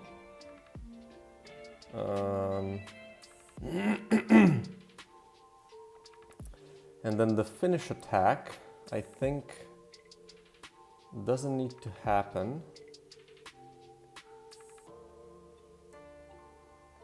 Just kind of do this here, right? So we don't need this. So yeah, we stop it, we change the attack state, we go back to the original strafing range, we make the can move equals true, and we change the integer to 1. Forgot I left the stream on, just got scared. There you go. Lately, and this is something that might be somewhat apparent, but I'm kind of like the streaming is getting a little rough on me, so I think I'm gonna not do it as frequent. Maybe just do a couple per week, right? Not do this every day. Or I'm just gonna kind of see in the morning like how I feel, or maybe just make shorter ones, right? Maybe just make the morning stream before breakfast and just, you know, maybe extend that a little bit. But I've been thinking about The thing is, it would be much easier if I would just, you know, be playing a game, right? Or just talking to people. That I could do. I could do that kind of streaming. But work stream is, I don't know, I'm getting a feel like I'm a little tired for it. Because you do kind of use, it's kind of interesting, right? It gives you a lot of more motivation and focus. But at the same time, it's also consuming more of your energy, right? And I'm just kind of feeling like I don't have enough to do this. But I was thinking about, I could be making some short videos because long form content is something that again takes a shit ton of time to make. And even like in my case, it's just, you know, a couple of minutes, so it's not really a long form per se. But I was thinking about making some YouTube shorts about, you know, just let's say now that I made this enemy, I could just make like a small or a short, like characterized, is it characterized? Is that even the right word? I don't think it is. But basically just a short version of like a recap of how I made a new enemy for the game, right? So like in a way, like, you know, let's make a new enemy. And then I would go through the drawing process and I would just kind of redo it, right? Put some disclaimer in the description, like that this has already been drawn before. I'm just kind of, you know, how do you say, reenacting it, right? So draw the enemy and then, you know, animate it, you know, let's drop some animations and then put it into the game, spawn a couple of them and, you know, boom, we have a new enemy or something like that. Like half minute to a minute tops. I could make how I draw items and my thinking behind it. I could do testing of the game, right? And I could just spawn some crazy stuff and just, you know, maybe like in a way, let's try to break my game or something like that. I think that could be kind of interesting. I found a channel from a master Lego builder and I love watching that guy. He's like a super chill, super like happy looking guy. And he's just making some builds showing like what he does in his job. And it feels cool. It feels really cool. And then here and there I can make like not really a compilation, but like I guess a compilation with some additional commentary as a long form thing. And I think I could do this, you know, I could do one of these every week. And I think it's gonna be a lot more effective. And also a lot easier for me to make. And I can just kind of, you know, do it from the things that I'm currently doing. Maybe I can even, you know, reenact some older stuff. Or just kind of, you know, work with the current things. And again, there wouldn't be much of a schedule as per usual with me, but you know, anyway.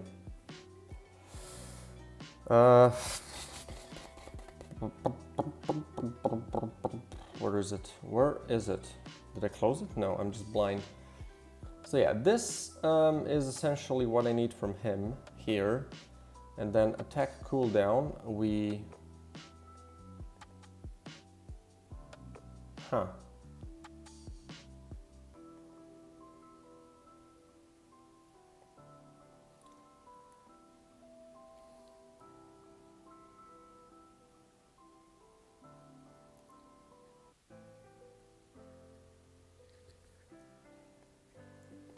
This is a little bit of like a weird thing. Why do I check this here, right? Why do they need to be close to you for this to work?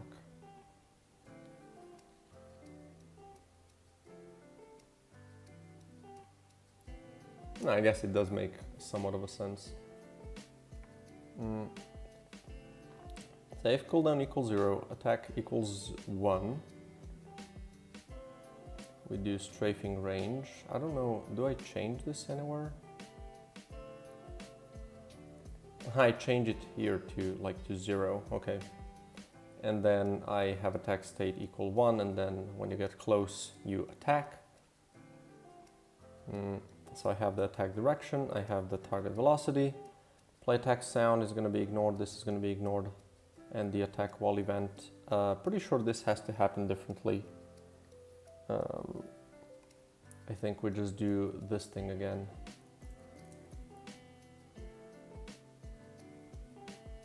we just do this, right?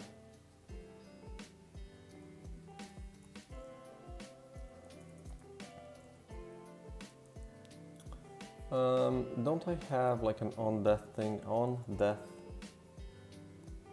something something on death stuff.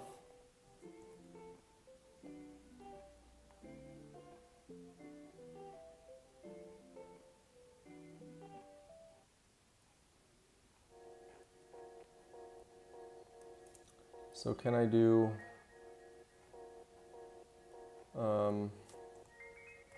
wait.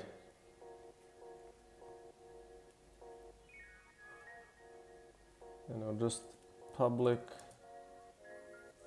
I guess override void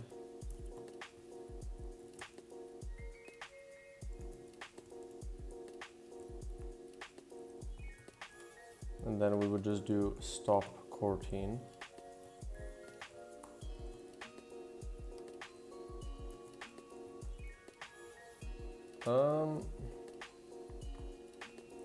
This one. There you go.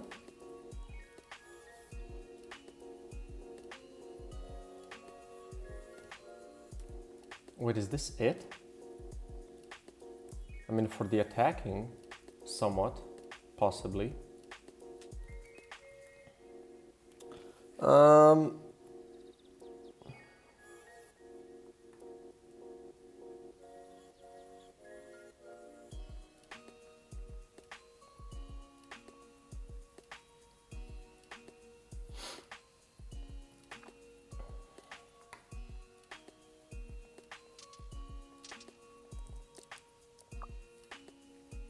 Let's see if it works.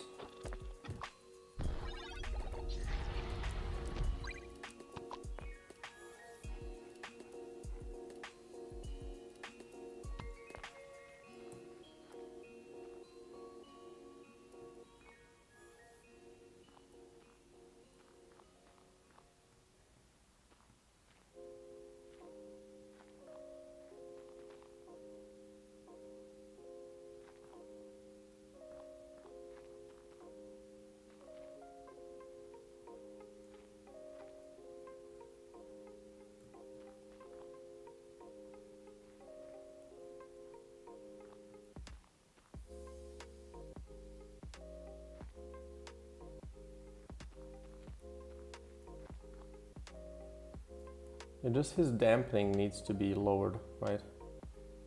Can I do this here? Is the question. Rolling. Or stout attack, I guess. Can we do...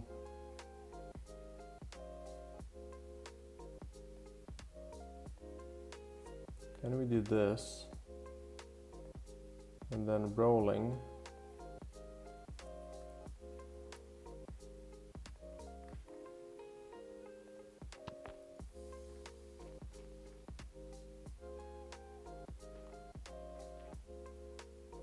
Heh.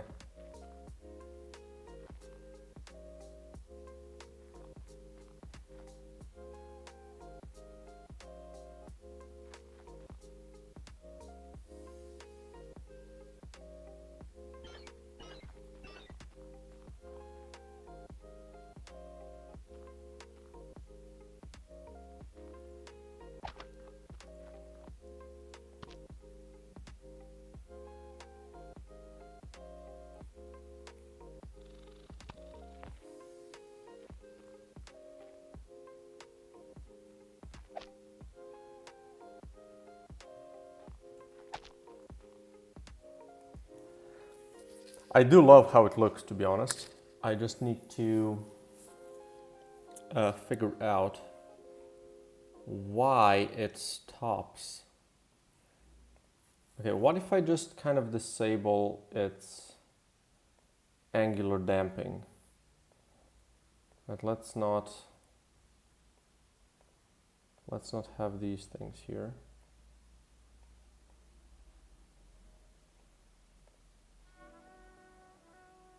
And let's see if this checks out. Also, I'm gonna make myself some snacks, make myself prepare, and that's all I'm gonna eat, because otherwise it just goes, it's just not good. I'm gonna take 2 of these, I'm gonna pack this shit up. I'm gonna also take a couple of these. I'm gonna pace myself. Take like, there you go, like 5 of these. That's it. Where's my, this thing? There you go. Into the bottom drawer. And that's it. Okay. Continue. Let's see if this works any different from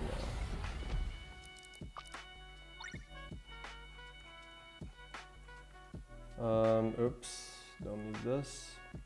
Boop.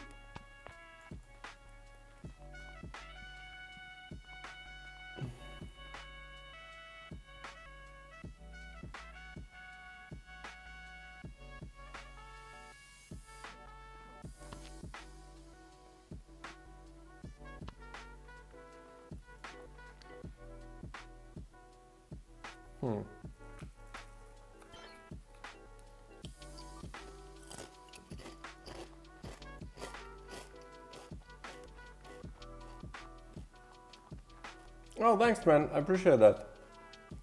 Look at this guy. This is a cute guy.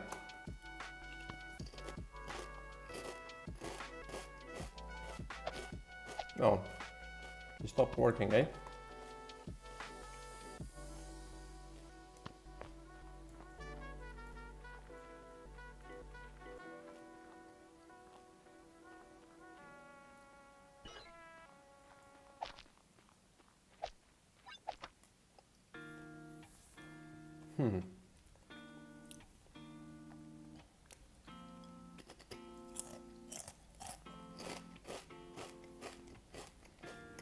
Now, I don't know why it's getting dampened. Oh! I think I know, actually.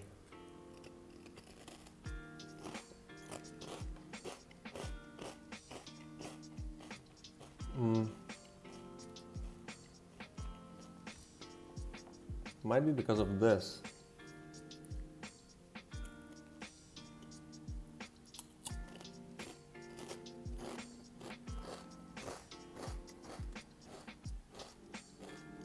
Yeah, it's always lurping. Okay.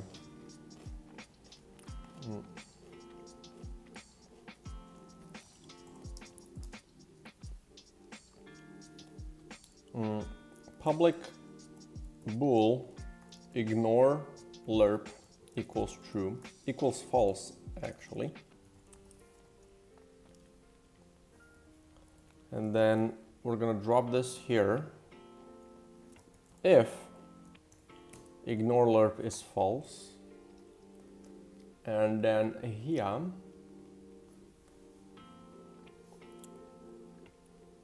we're gonna do movement dot ignore lerp equals true,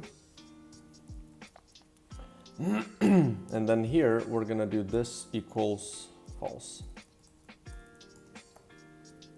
False. There we go.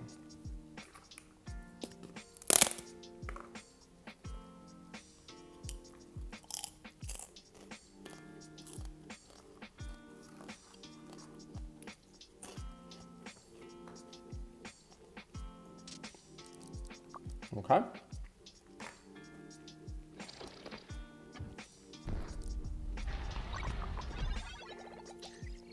Let's see how you like them apples.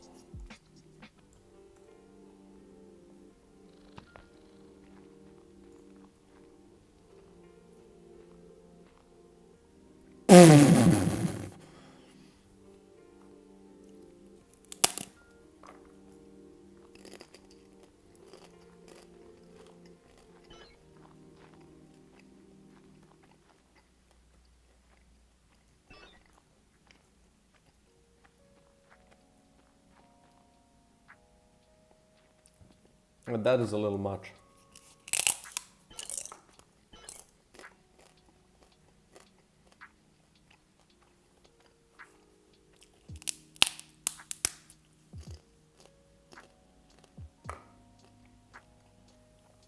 Dev and socializing make you work different brain parts. That would feel more exhausting. Some shorts about how you solve the problem of your game would be very cool and incentivize people more.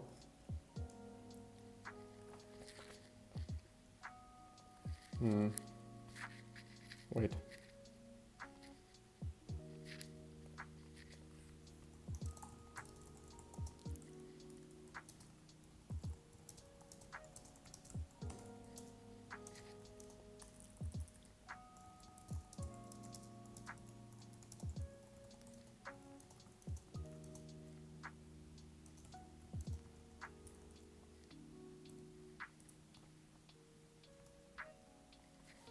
Yeah.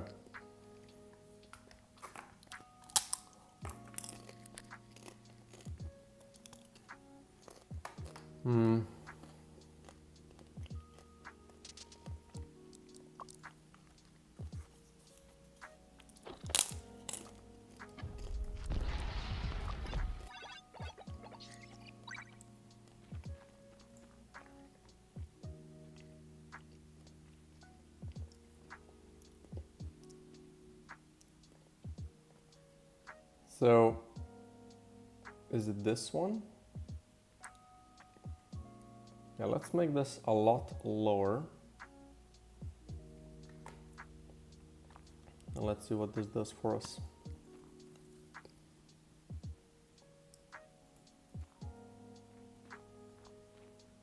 Still pretty high.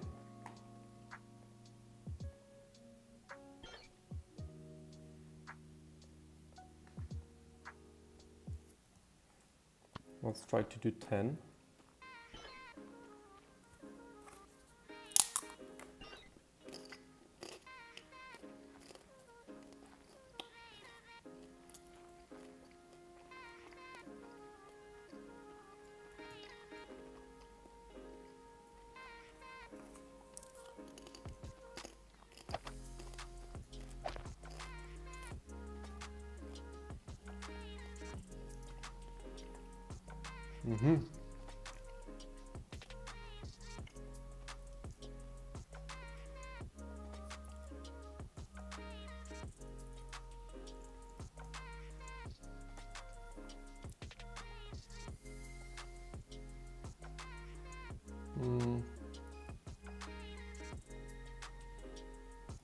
Let's do this. Public override void.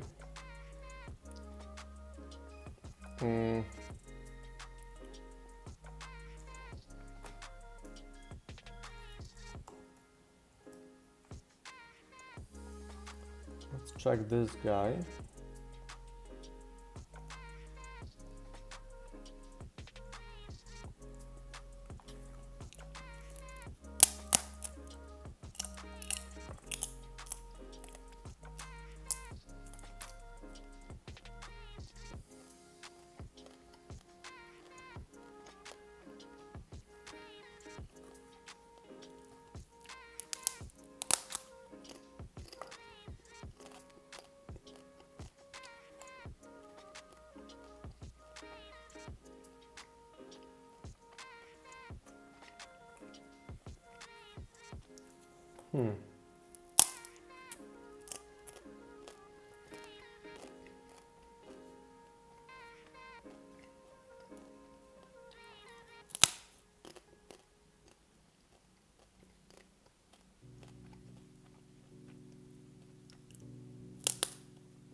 I think I need to move this here.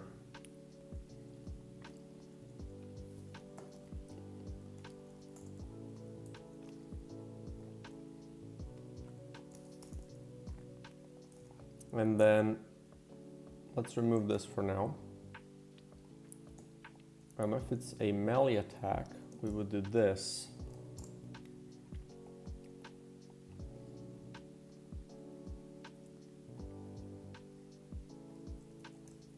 And stop the coroutine.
I mean, that's pretty funny.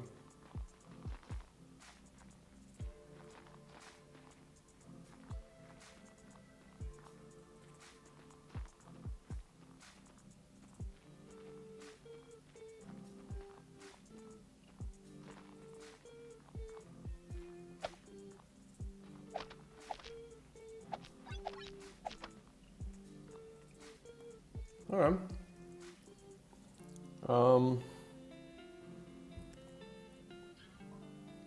Now for the harder part, I need to make this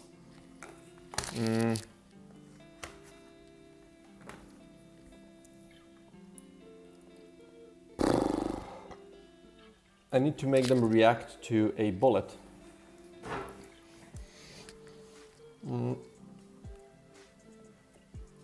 Which is a much harder problem, I think. Or at least I am a little worried about it, to say the least. Okay. So we would duplicate this, and this would be the bullet detection.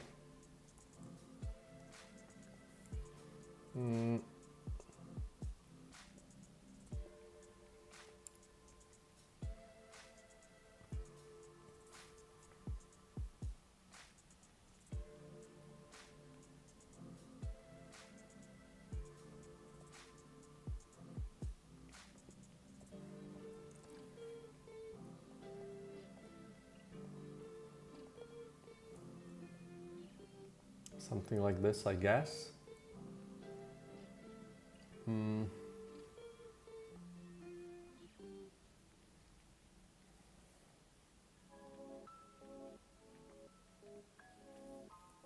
Now this is a... Right, and I want to make this one just a tiny bit bigger as well.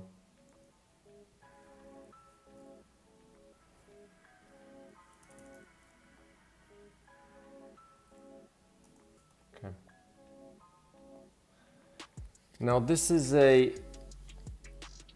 trigger as well. and it needs to detect bullets. So let's do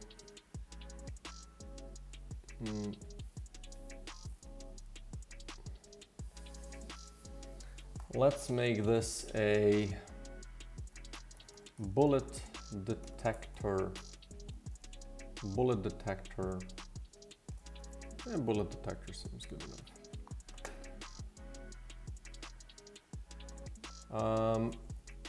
So nothing of this. We're gonna have on trigger, enter 2D, and then if I'm gonna do other.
Like the only thing I'm afraid is that this is gonna be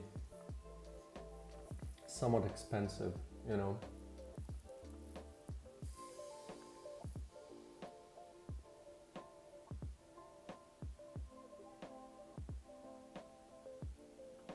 Maybe it won't. It won't.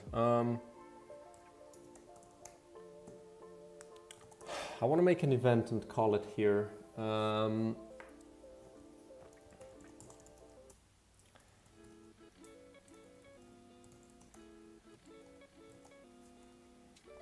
Let's see. Yeah, this.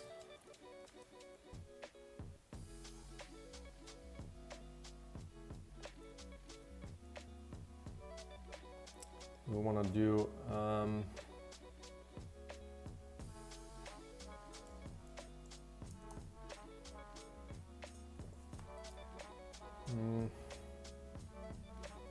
I need a bullet base as well.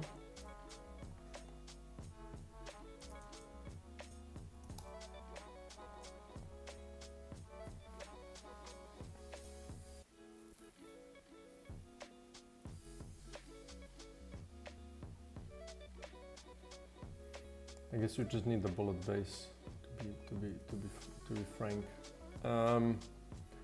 Bullet close by, and we're gonna do try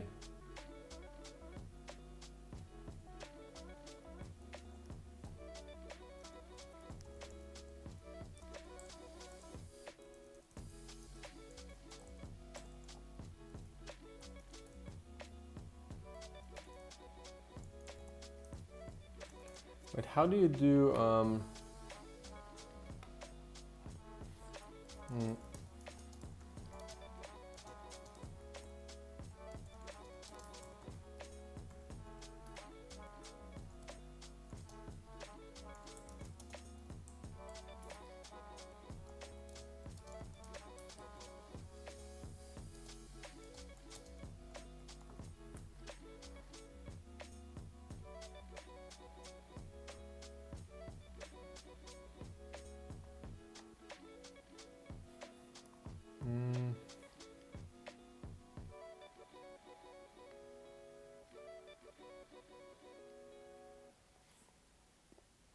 so do I do other dot try get component, right? And we try to get bullet base, and then out component. Is that it?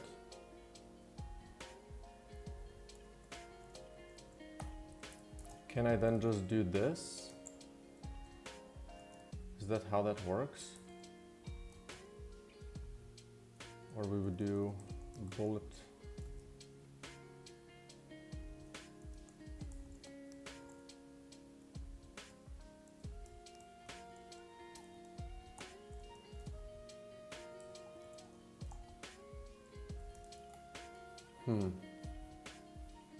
What am I missing?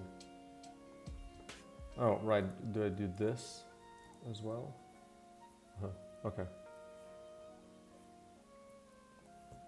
So I don't need this. Yeah, I do like this. This is pretty nice. Try get component, and then we just invoke bullet close by.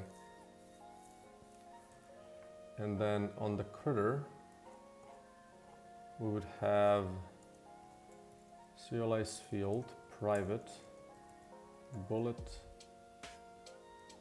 detector, right? Oh, but will this work though?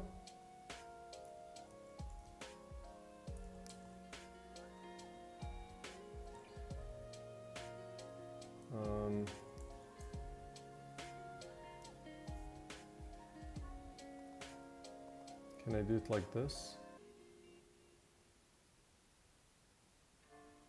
Yeah, no, this is gonna kind of happen everywhere, right?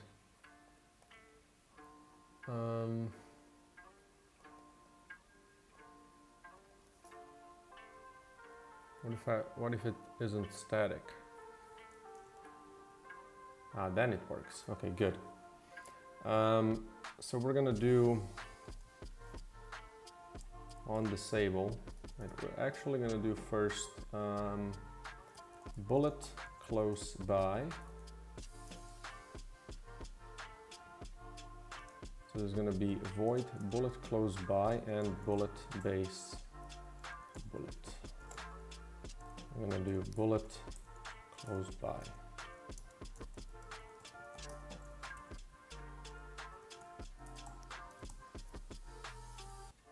And then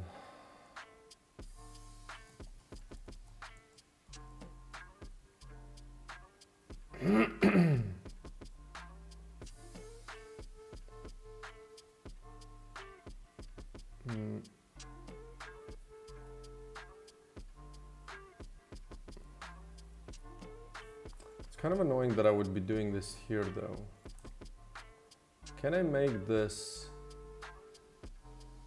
like this is a public event, but like I can't subscribe a thing on it, can I?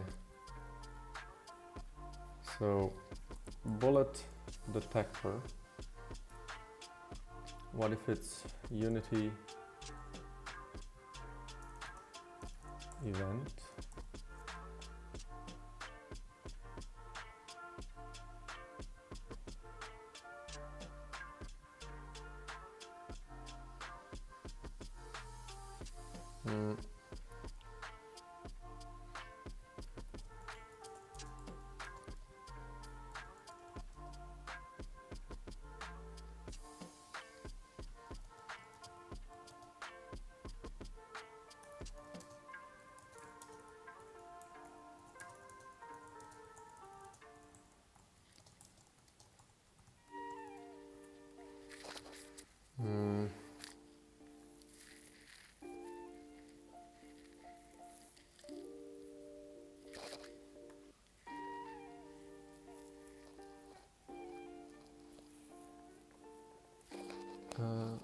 I'm just reading how Unity events are supposed to look like. I'm pretty sure it's a Unity event for this, I just don't remember how it looks.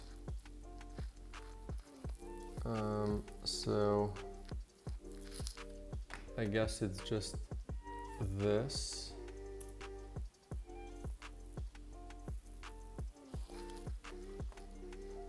Although, how will I?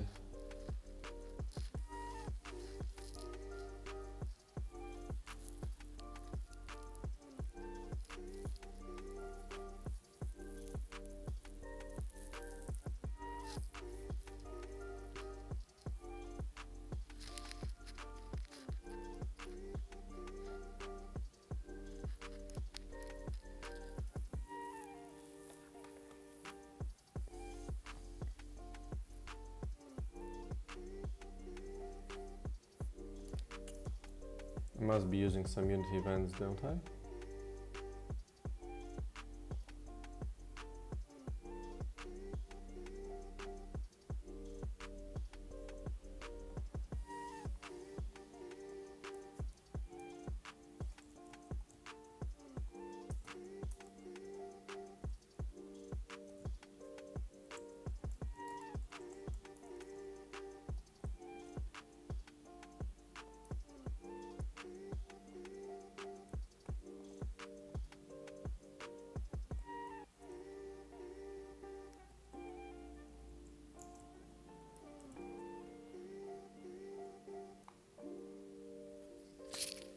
I guess that's it. Is it?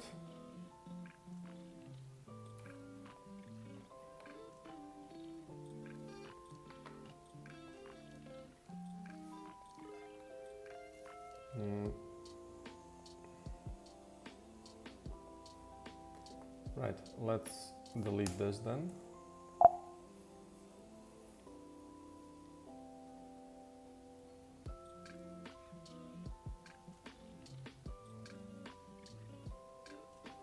So, okay, I have this now. Bullet close by. Let's make this public.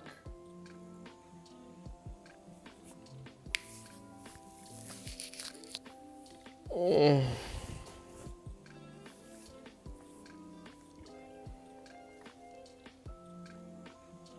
And then let's make a new event on this. boom, and ice critter, bullet close by.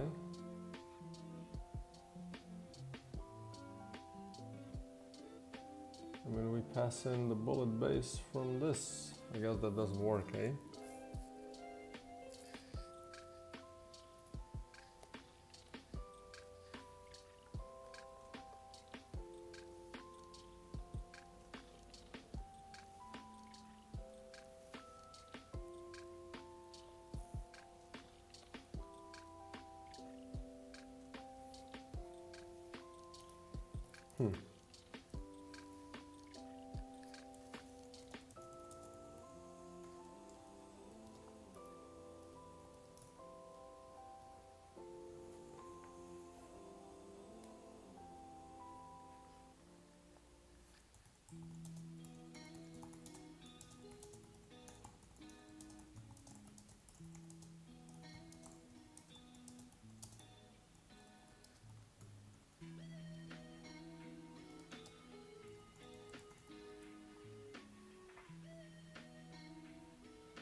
Well, either way, I need to get that to me somehow.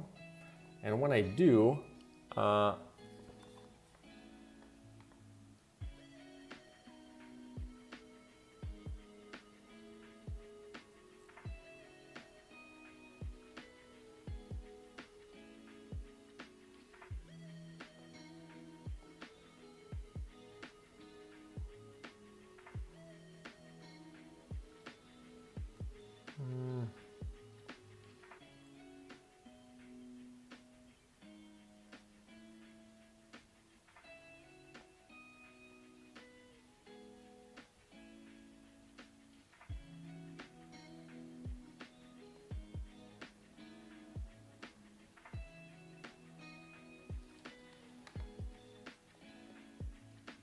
I don't think this is gonna work.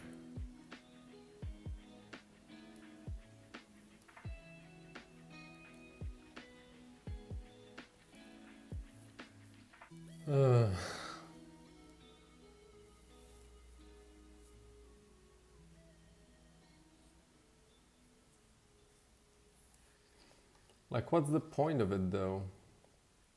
Then, you know, just use this one. So Unity event with parameter.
Ah, dynamic. Oh, there we go. Thank you, Mr. Ryle. Great. So now that this happens, we need to check if the bullet is going like towards you, right?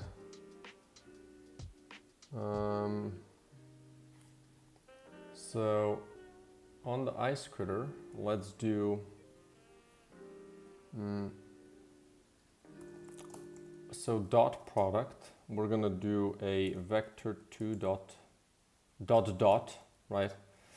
And we're gonna be passing the bullet dot body dot velocity. No.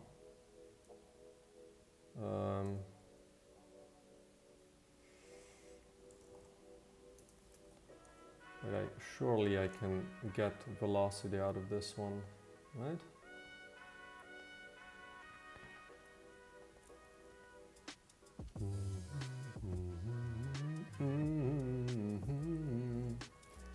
Public vector to my velocity equals body 2D.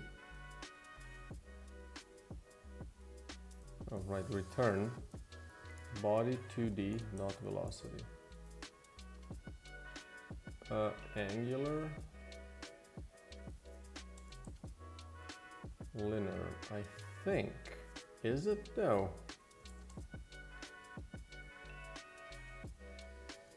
Yeah, exactly. So let's go back here. Boom. Between this and of course, how do I do this then?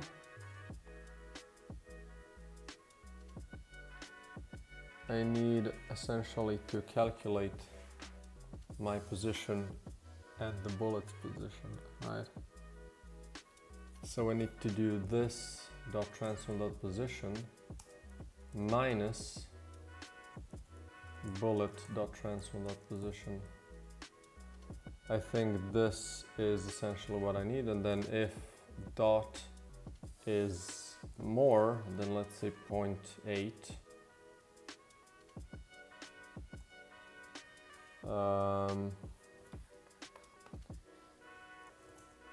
We're gonna, I guess, hide, right? Now, how do I hide?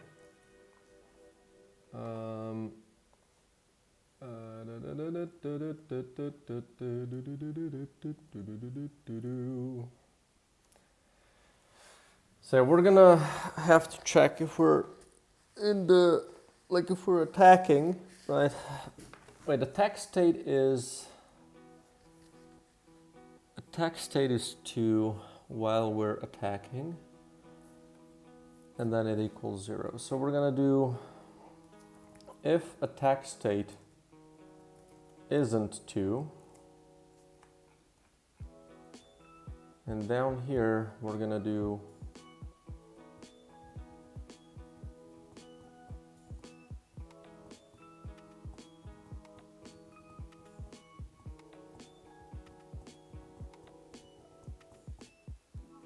I guess and attack state equals 2, right?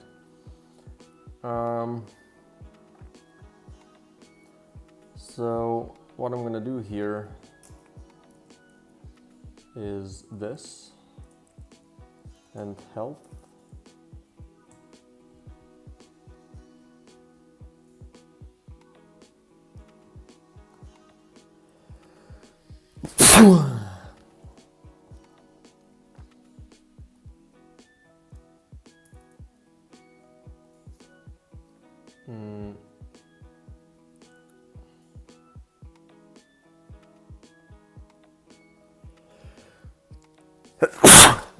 Holy shit.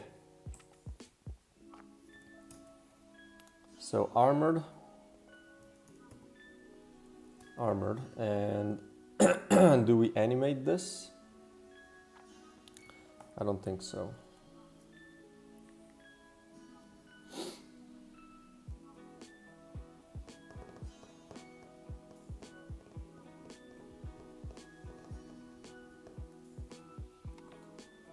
So let's make this into a coroutine actually. So this would be hide coroutine. And then let's make a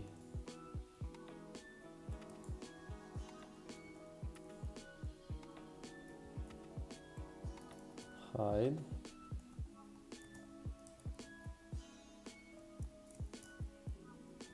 And also make attack state equals 3. We're gonna do float duration equals 1.5, let's say. And then while duration is more than 0, we're gonna do duration minus equals time dot delta time and yield return null. And then when this is over, we're gonna go back to 1. Or another thing we need to do is this crap. And then we do can move true.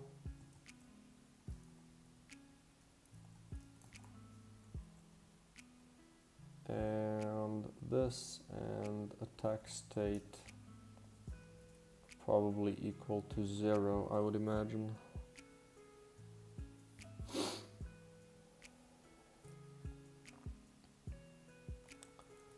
And then here, instead of this, we can just start coroutine, hide. This would be hide coroutine equals. And then down here,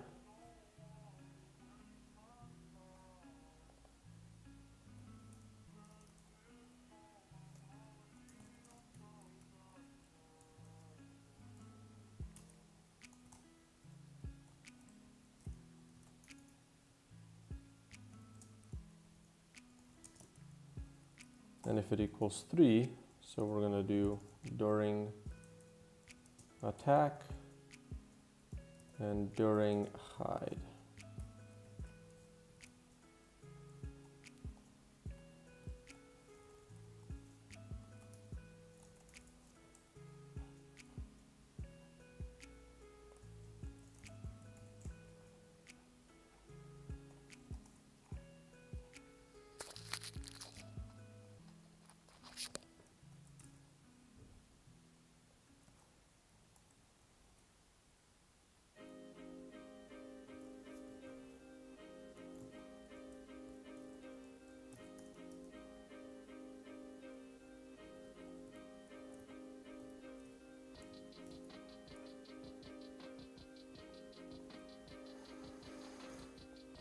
Okay.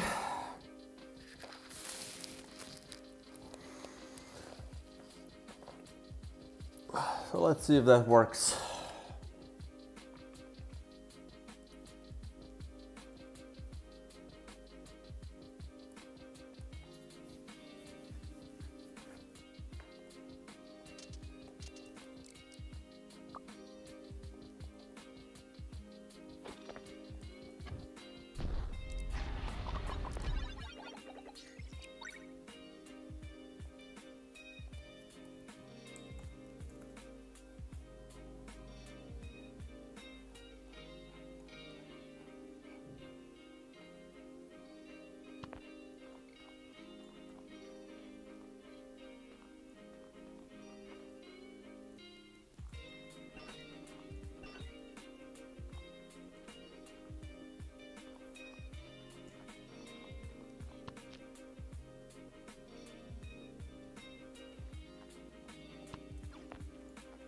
I think it didn't really work, but I can still check it.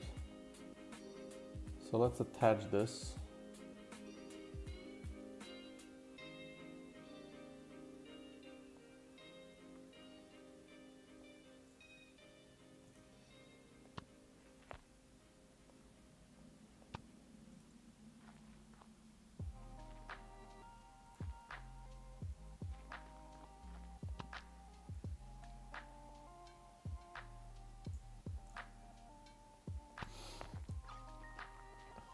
Doesn't seem like it worked,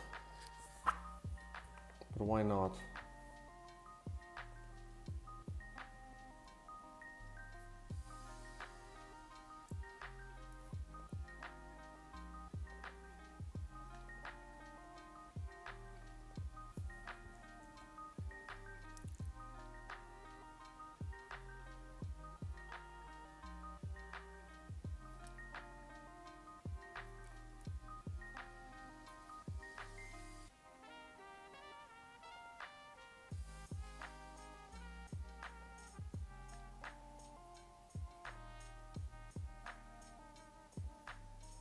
What about now? I really need to go to the next room.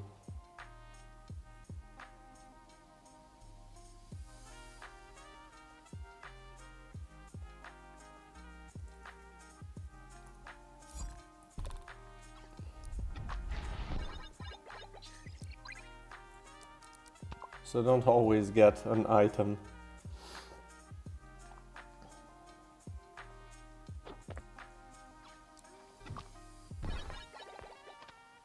Great.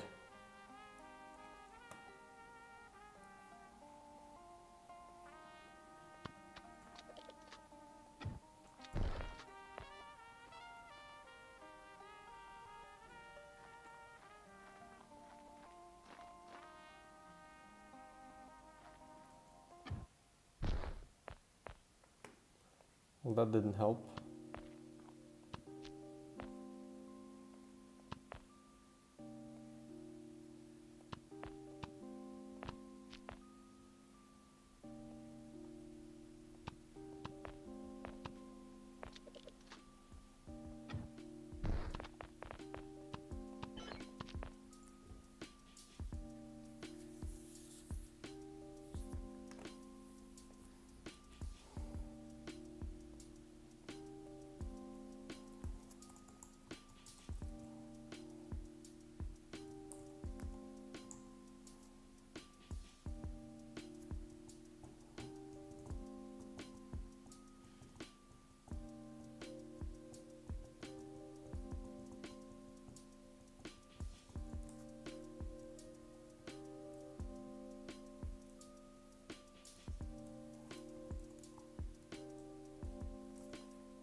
Let's see if anything collides with this first.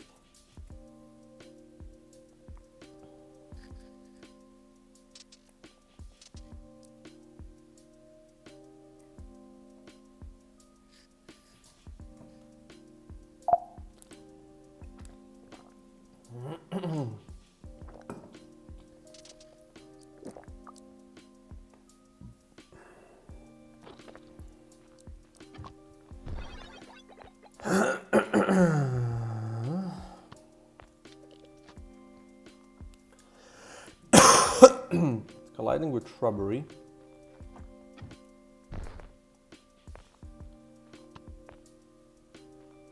Trigger collider.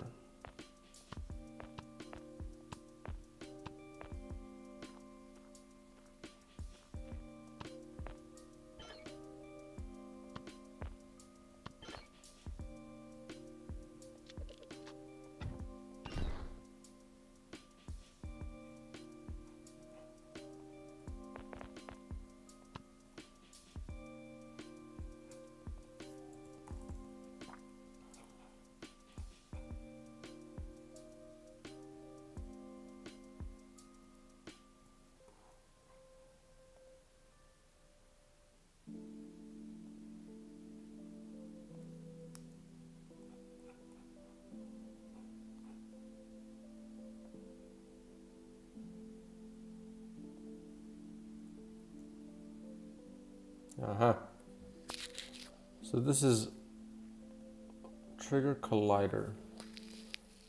So it does collide with this. It just doesn't get here. So like what? This doesn't work?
Okay.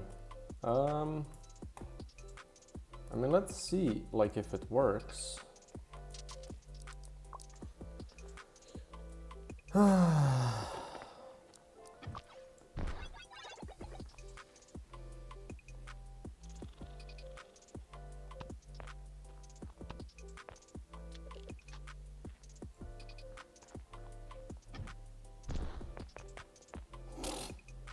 Get wrecked.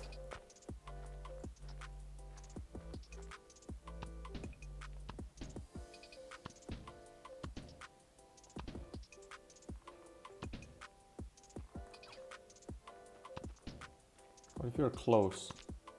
Then you can kill it.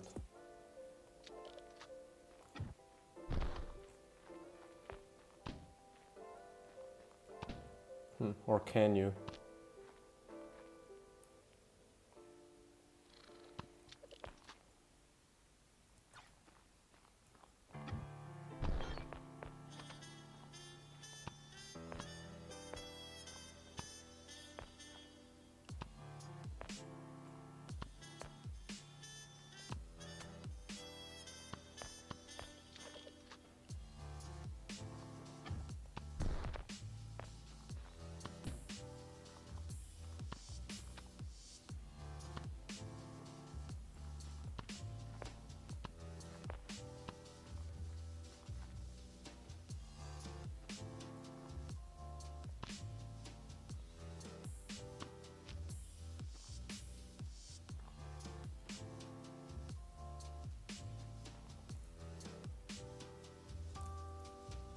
I mean, okay. Let's remove this. And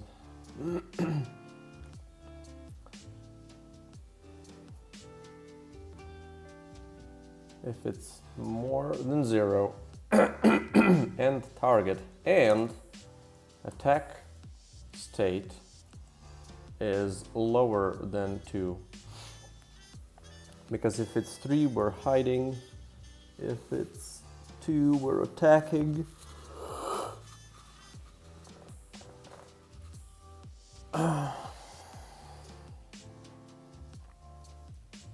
Actually, like this. Actually, if it isn't 3, right?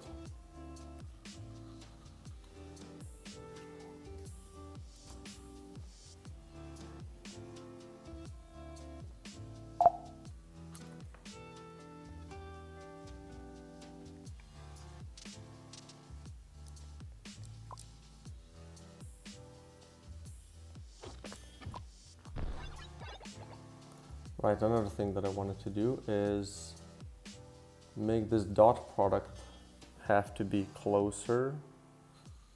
Wait, am I doing this properly though?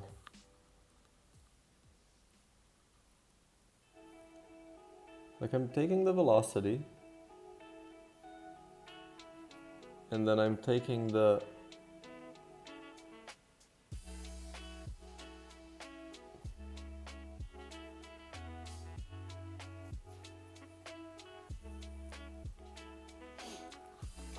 like, let's say this is me and this is the bullet, right? And the velocity, let's say the velocity is right towards me, right? So it's going this way, right? So that means the velocity is 1, 1. And then let's say that my position is 0, 0, and this position is -1, -1, right? So I need to do, I'm gonna take my position and subtract bullet position. So I'm gonna get 1, 1 again.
I think this is correct.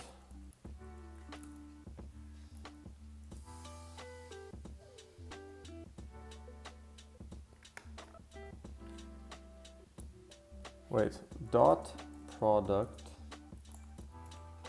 between two vectors.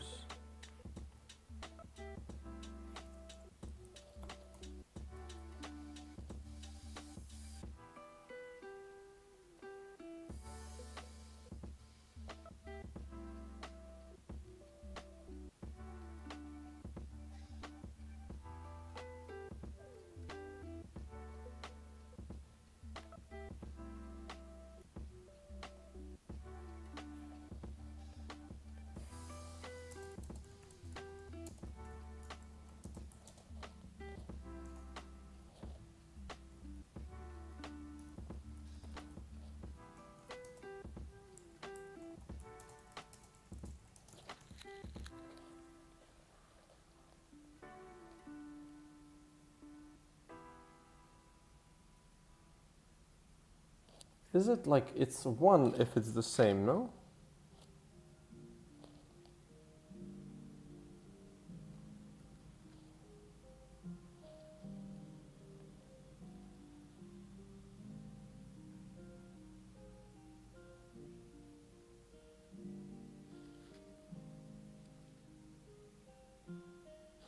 Oh, I need to normalize them.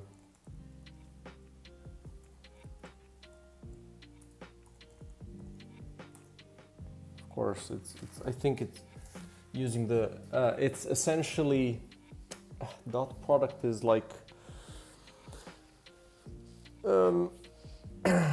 it's relevant to the size of the vector. So let's see if I've made the number too big now.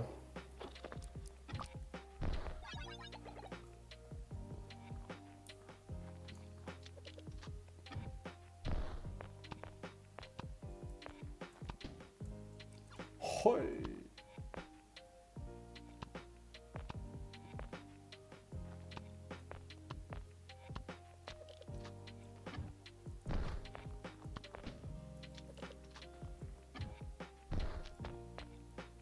Got him.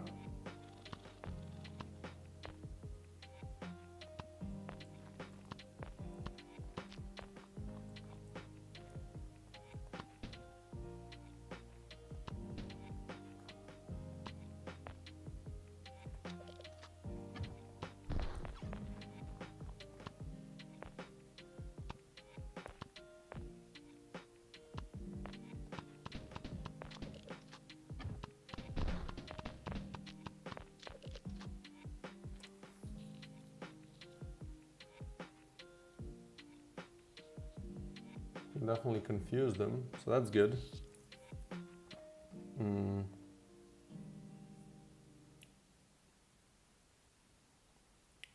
So one thing that I need to do is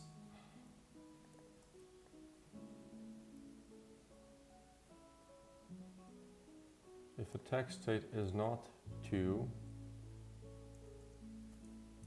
if it's less than 2. Let's make if it's not 2. No, if it's less than 2. So you need to not be attacking or hiding to trigger this. There you go.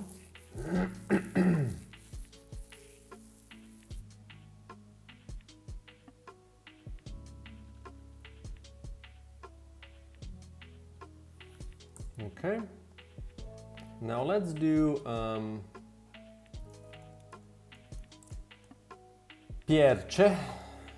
Pierce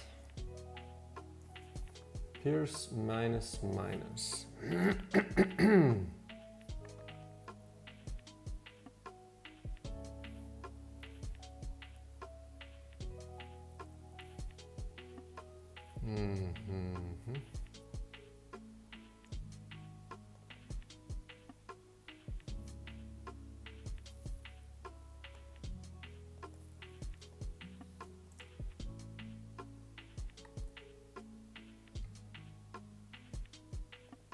I need enemy base.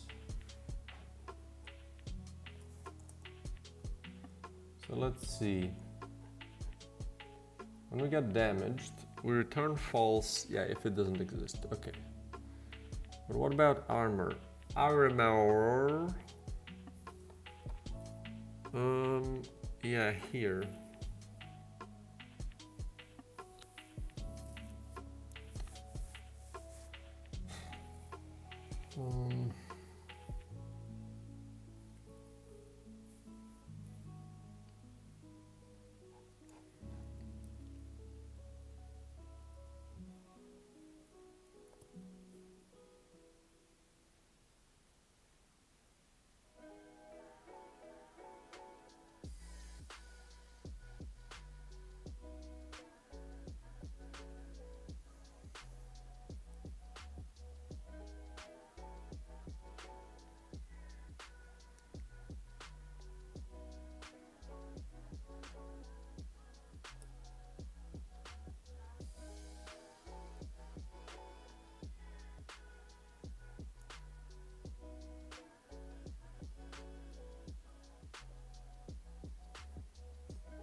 So I do already do this.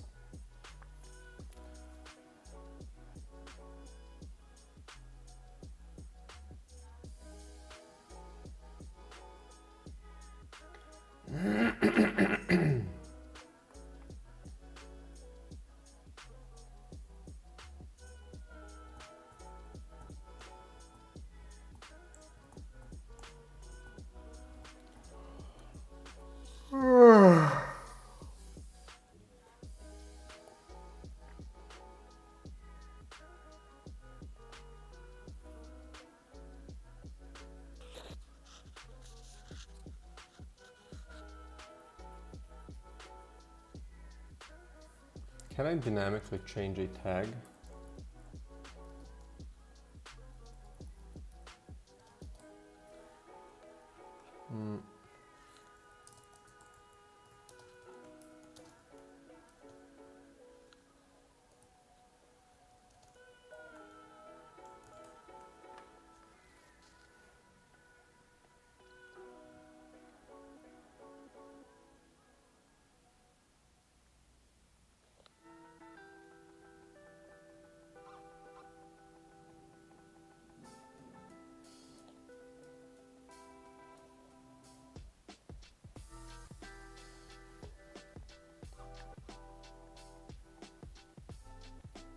So what I'm thinking is, what if I change this? Like, what if I do... Wait, let's get out of this.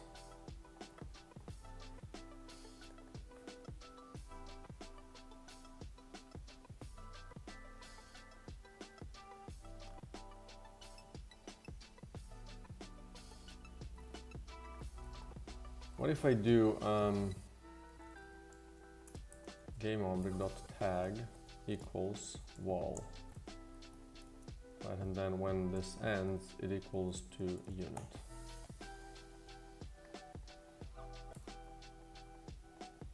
I'm interested to know how this will this like break the game in some way?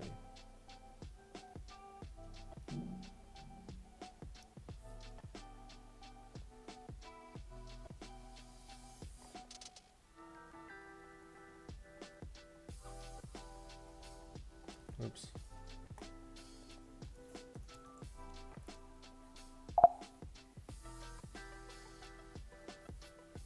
I'm afraid that it's gonna have a problem. If some enemies are gonna want to attack them. But we'll see.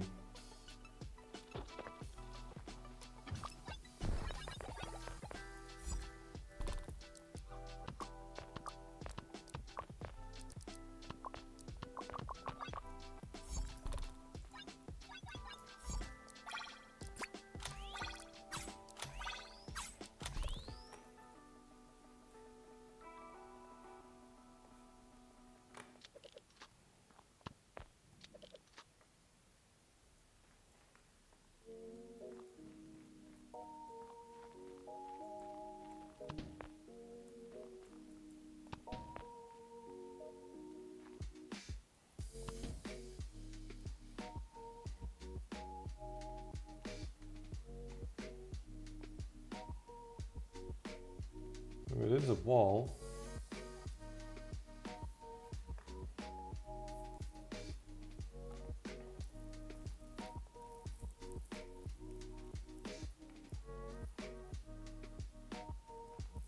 Interesting that it didn't detect it as a wall as well.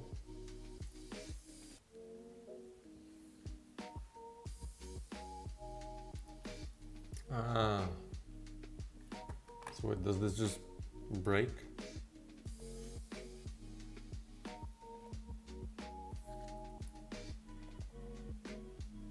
It just broke. Okay.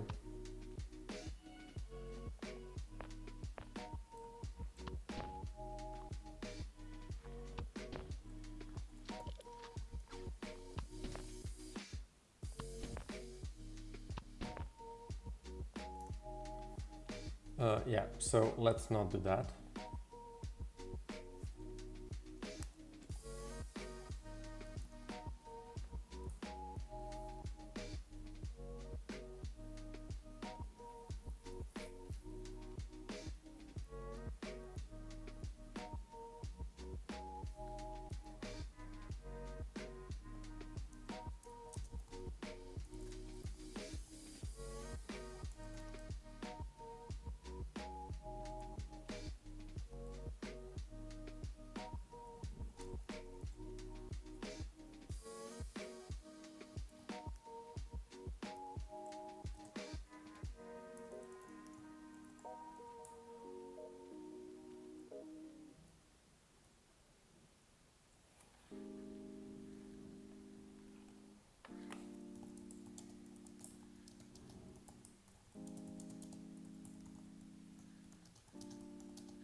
Okay, what about this?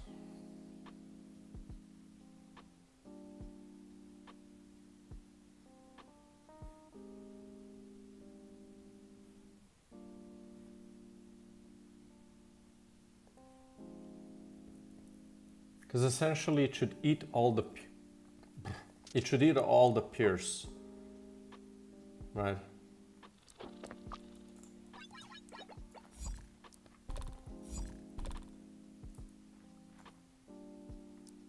Crap. Broke it.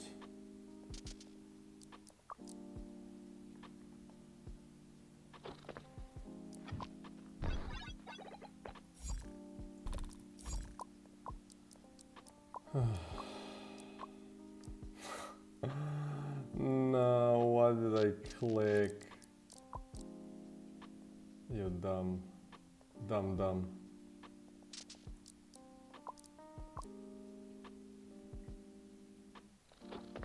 Okay.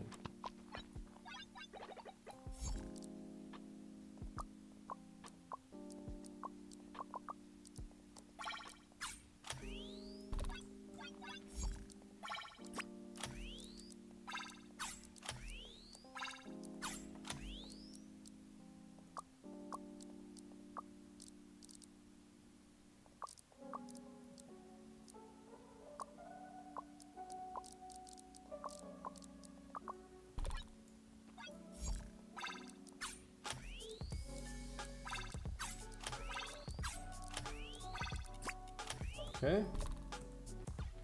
Now let's just load the next room and test this stuff out here.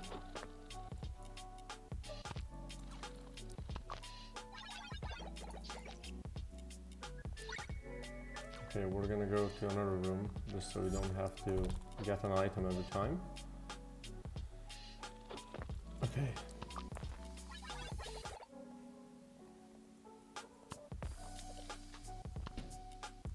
Oof.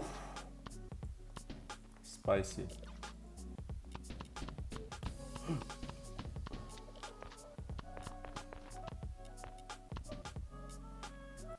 So it still eats it, right?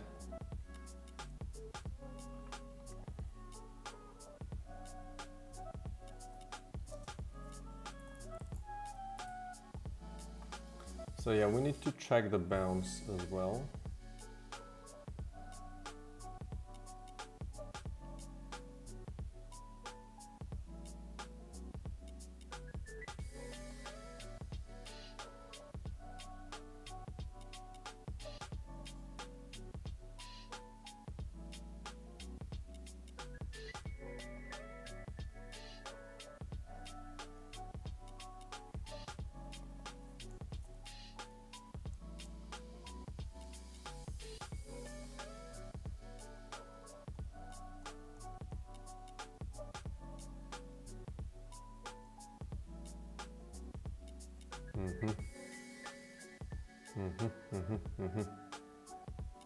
So that's on line 500. And what am I working on?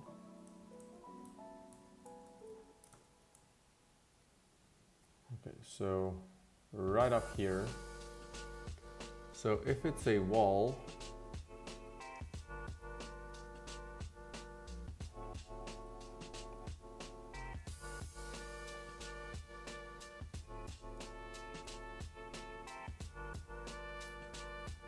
sure.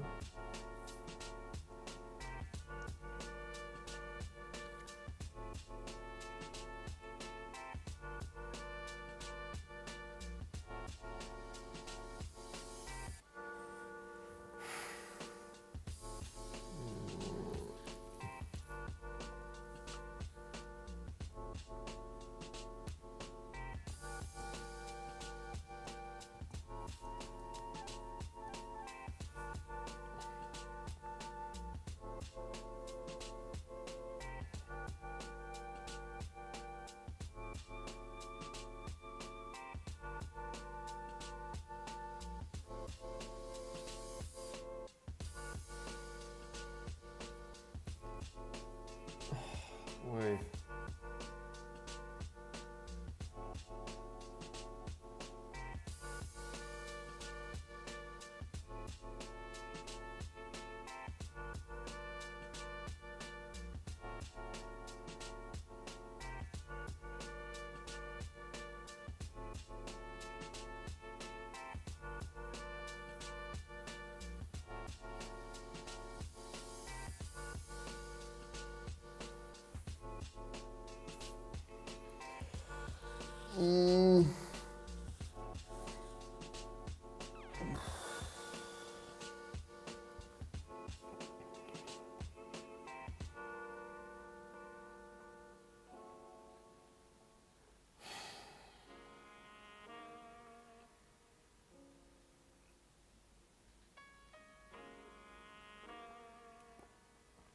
So can I do this?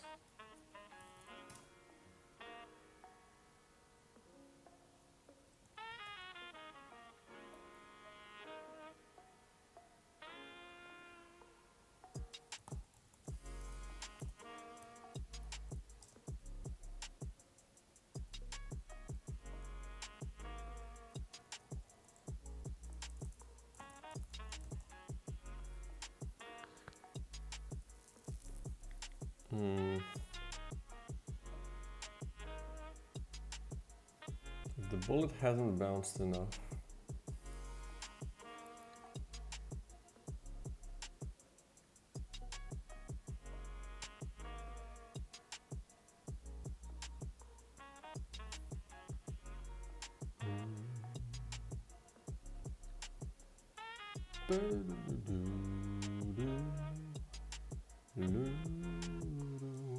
So if bullet is more or equal 0, okay.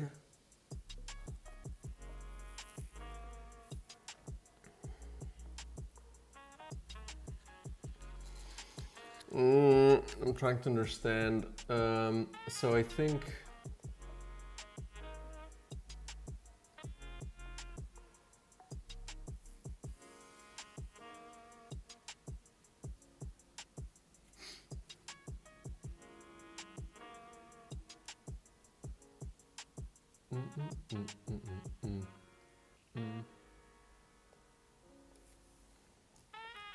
I think I do somewhat of the same thing. I think, like, if collision cooldown is less or equal 0, we set it to 0.1. And we reduce the bounce amount. But this is only if the bounce amount is more than 0. More or equal? Because at 0, we still bounce, or no? Holy shit, I'm so confused.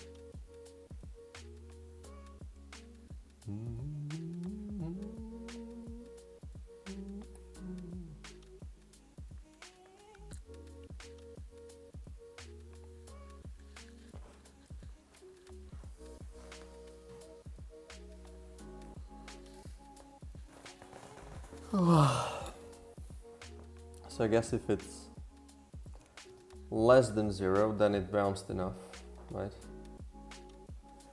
So here we would do again, if it's more or equal 0, we would bounce it, right?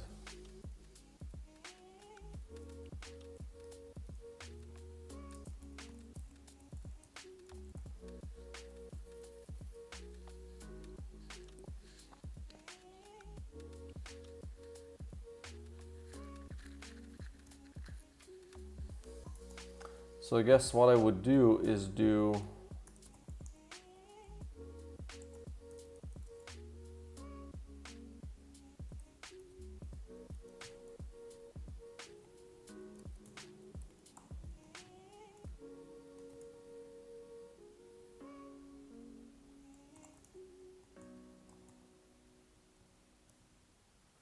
and my normal would be, I guess this dot transform dot position.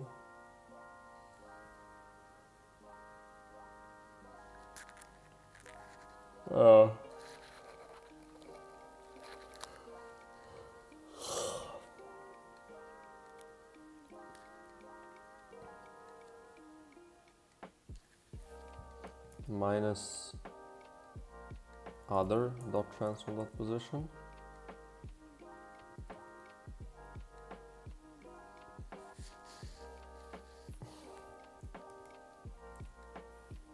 I mean, we can try.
Well, let's see how it looks, and then just swap some things around.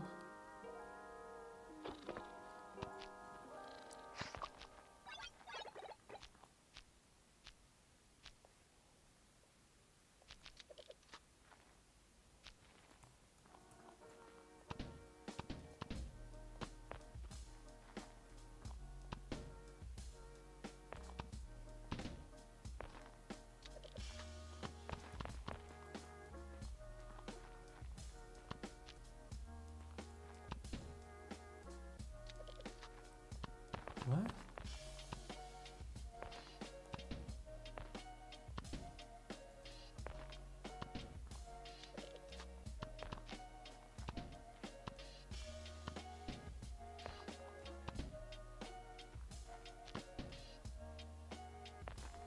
This works great, it's just working off of the wrong things.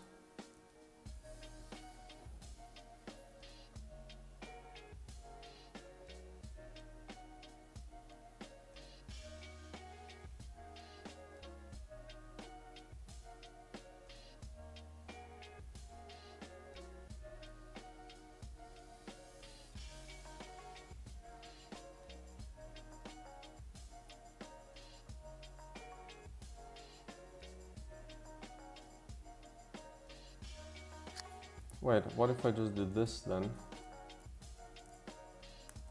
And then add this here.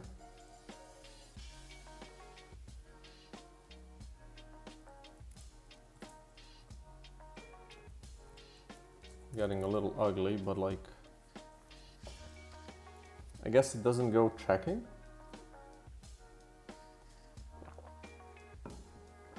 I'm just kind of shocked that it returns true, if that's the case.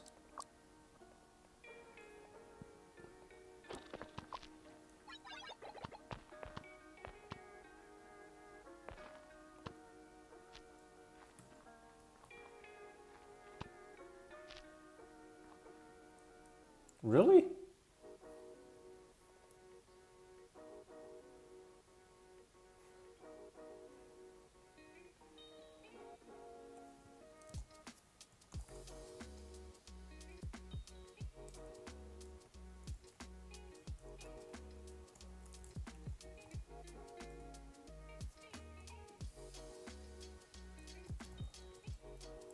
First one I did this.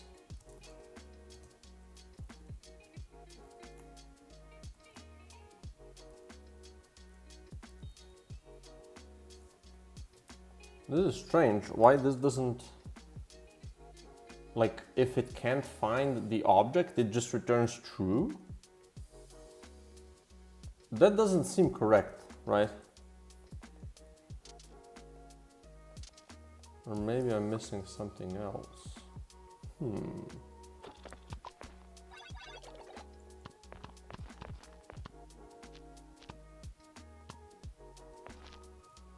That's strange.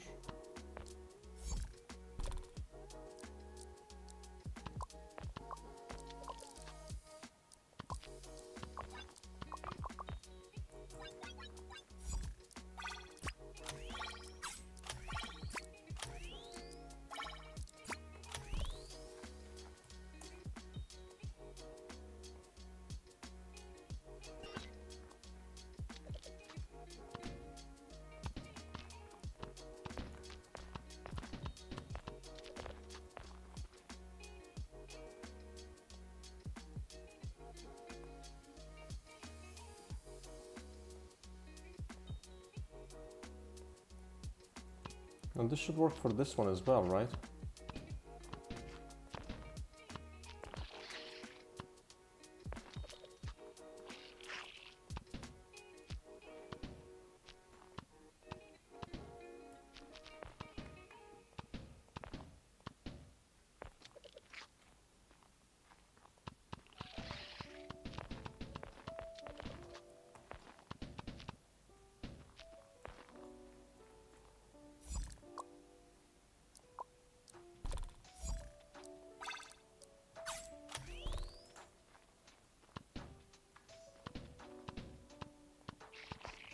That's cool. I love that. Isn't that cool?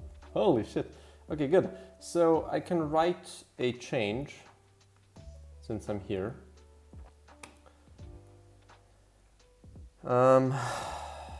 What version am I on currently?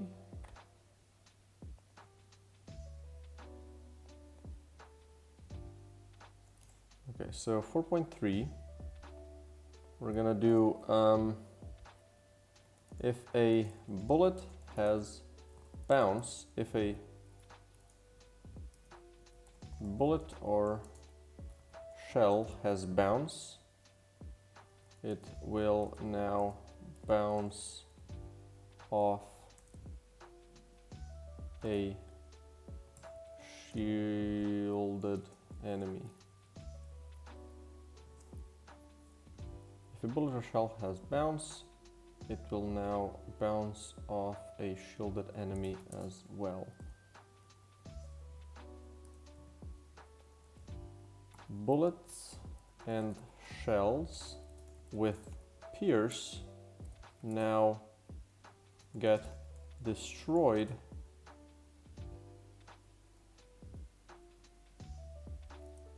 if a bullet or shell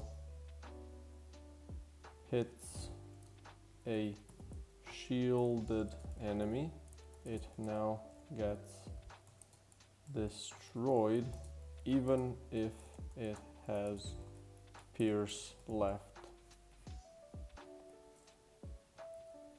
Even if it has pierce left, same as if it would hit a wall. If a bullet or shell hits a shielded enemy, it now gets destroyed even if it has pierce left, as if it would hit a wall. There we go.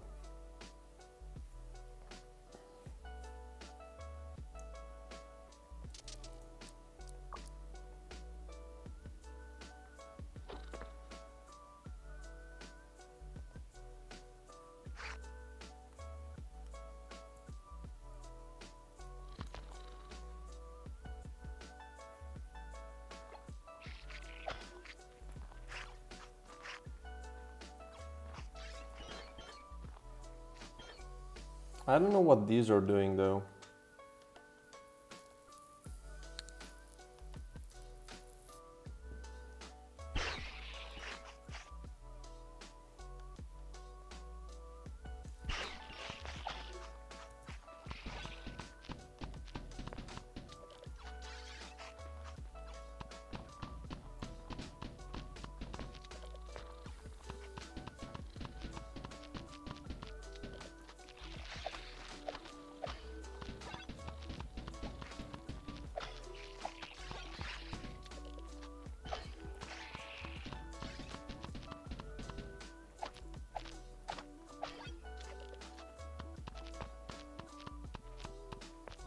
Okay, so now I just need to figure out why this is such a terrible thing.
Huh.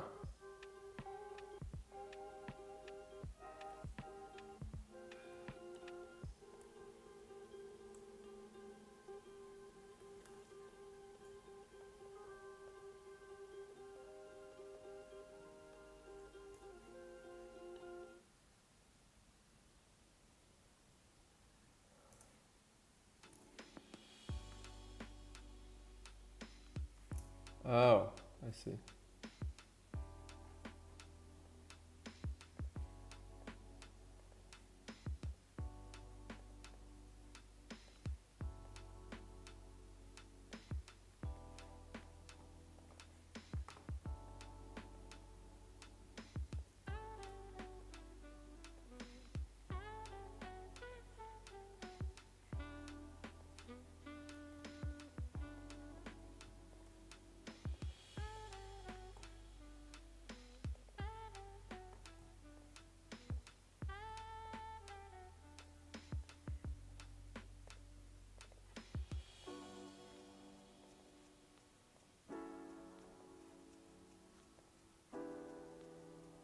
Okay.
What is happening to you guys? Why don't you want to attack? Your attack states are 0.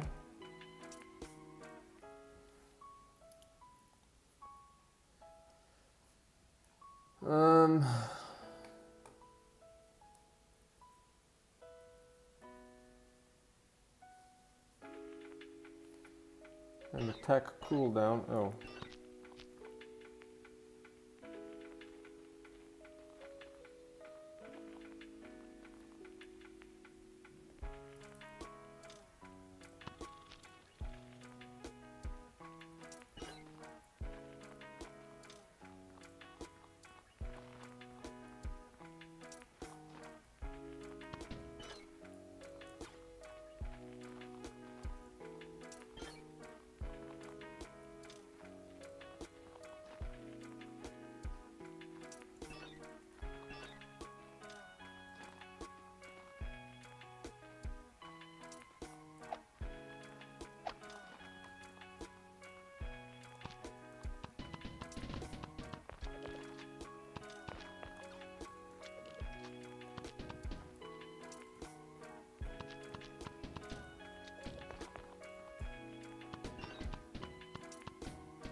Yeah, and another thing that I do like is how these enemies look in this biome, you know.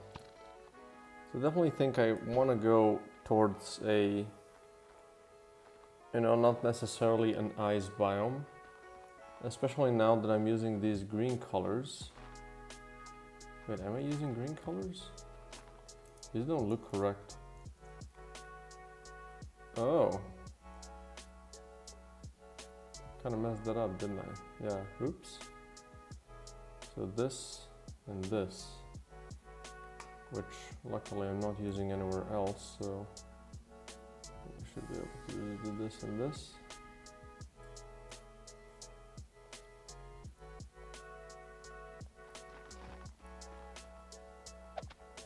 Whatever.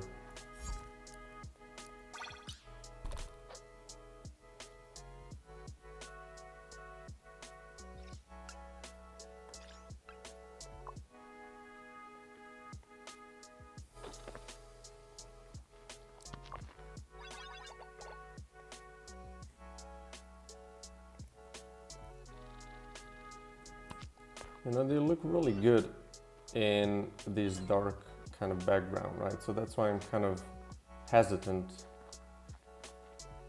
with the ice biome as well.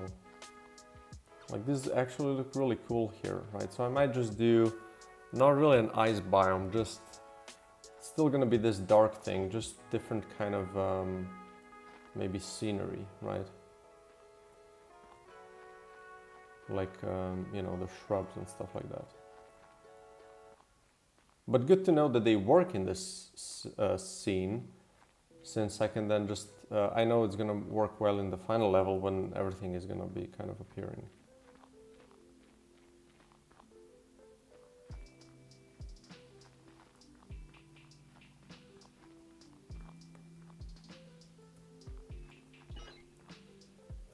One thing that I'm thinking about is, what if I make them brighter when they're flying like this?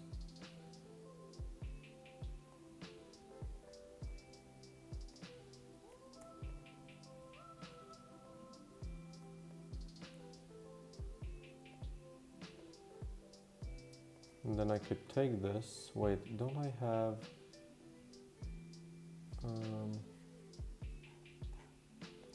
art...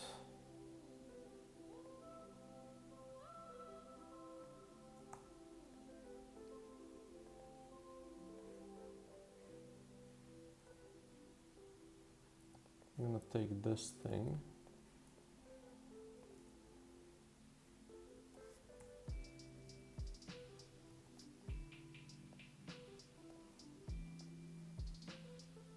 So this is 3 of them.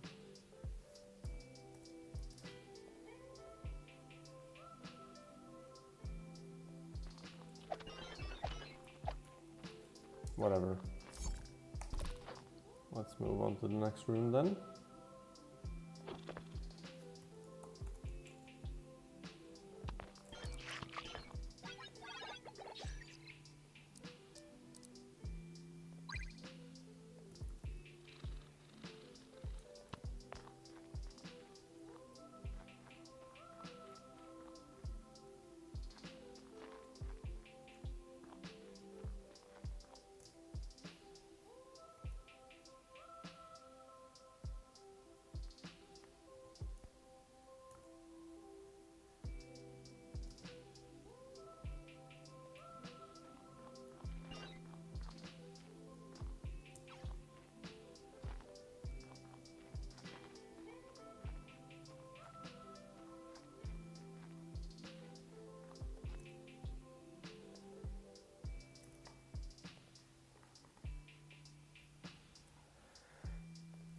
Let's see what's happening to you, and why don't you work roll? Why is this dark? Oh, because of the outline, right? Right.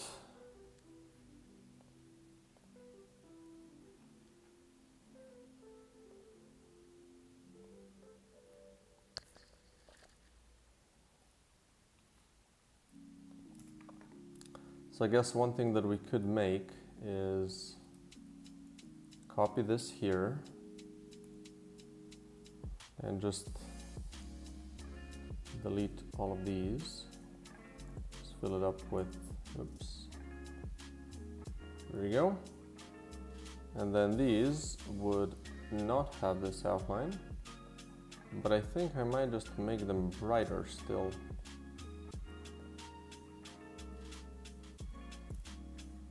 Like that.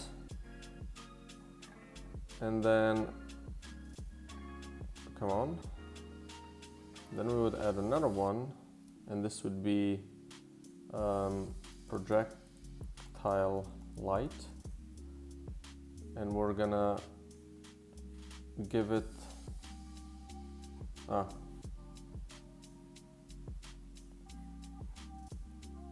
let's do this. And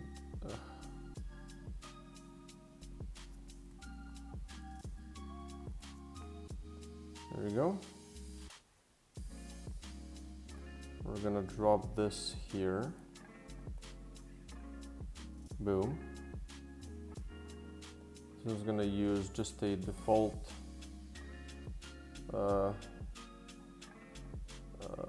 sprites default.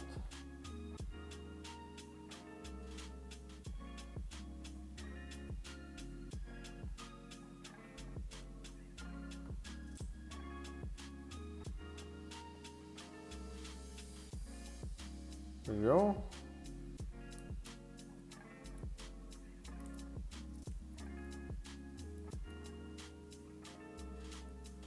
Let's delete this and just add this right in here. So like that, we're gonna disable it, and then when we are rolling,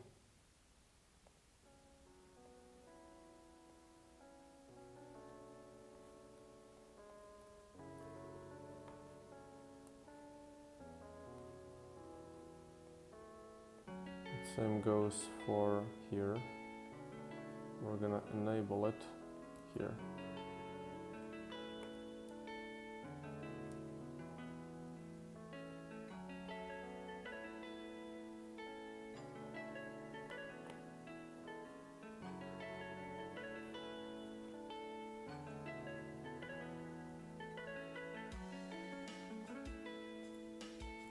Let's just see how this looks.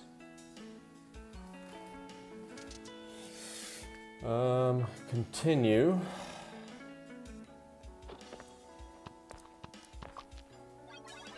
So ice critter.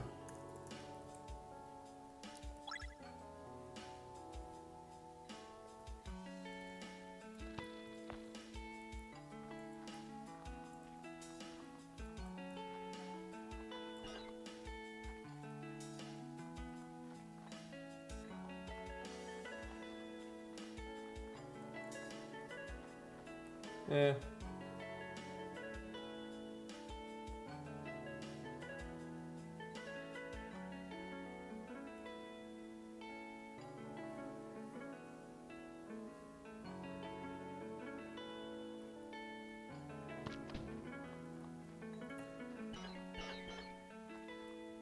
Maybe just the lighter color is enough.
That's pretty good. They're still a little wonky, but I don't know, maybe that's gonna work in the context of the whole thing, you know? I'm pretty happy about that. So yeah, I think that's enemy number 1 done. It's pretty good. Like, it's in terms of a critter, this is quite a complex enemy. And also, I've made this whole thing with the armor and how the bullets can bounce off of them now, so that's really cool. So yeah, I'm really happy about this. This is really cool. And then this is the big one. You can also heal, which I think is cool. I'm probably gonna kind of work on this one tomorrow and make it, you know, make it work properly. One thing that I'm thinking about though, I have no charger in this biome, right? I have this one and this one. I mean, I can just disable the charger evolutions. That's not a big deal, and the effects. But I do have this one. This one does exist in the game, and it's spawned by this one.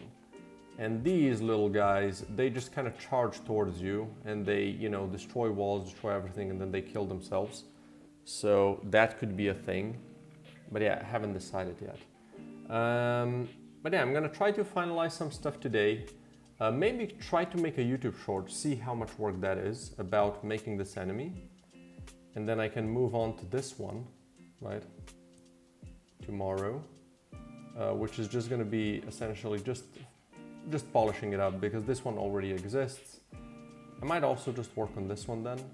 But I kind of want to see like how they work in the context with this one, right? How this and this work together. And then, you know, start working on this one already.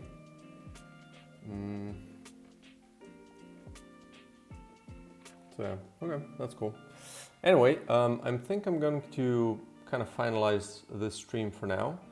I'm gonna try to not go too hard with it. I think I don't want to burn myself out with these streams.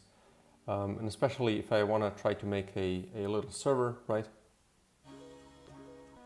How can I call you? Oh, me. Oh, I don't know, actually. My name is kind of awkward. My name is Andraž, which is, let me spell it. Andraž, this is my name. So I don't know how you would call me exactly, because the name is kind of awkward. Usually people call me by my name. And yeah, that's about it. So I don't really know. Never kind of thought about this. Yeah, if that's what you were asking, of course.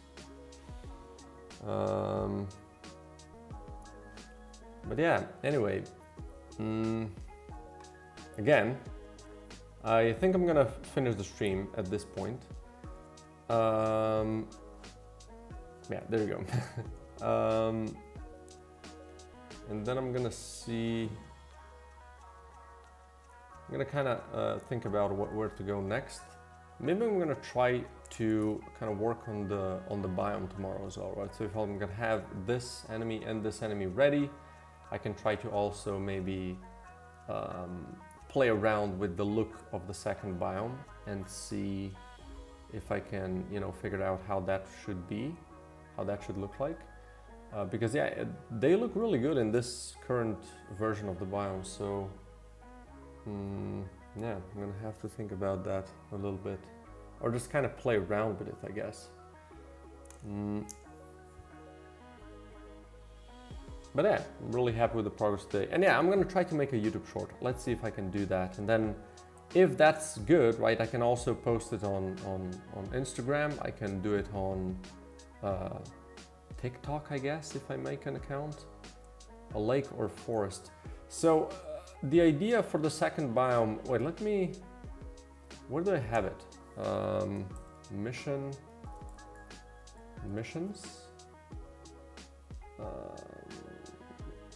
Missions manager.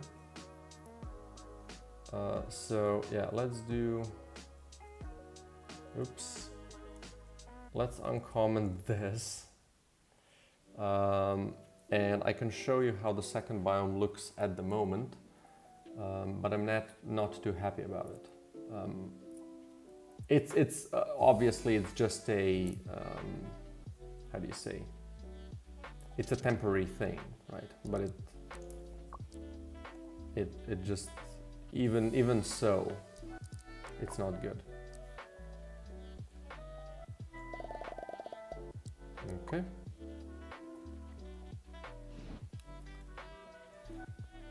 And I need to talk to everybody, of course. There you go. Zoom.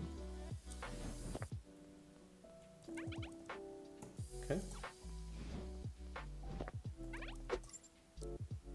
So there we go. Hive level 1 ice biome.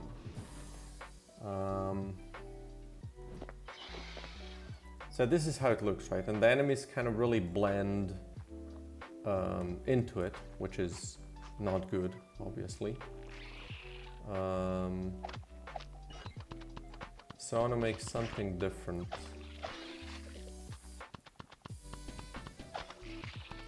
Holy shit, there's like so many of these. These are really, really hard to deal with. The damn igloos. Boom.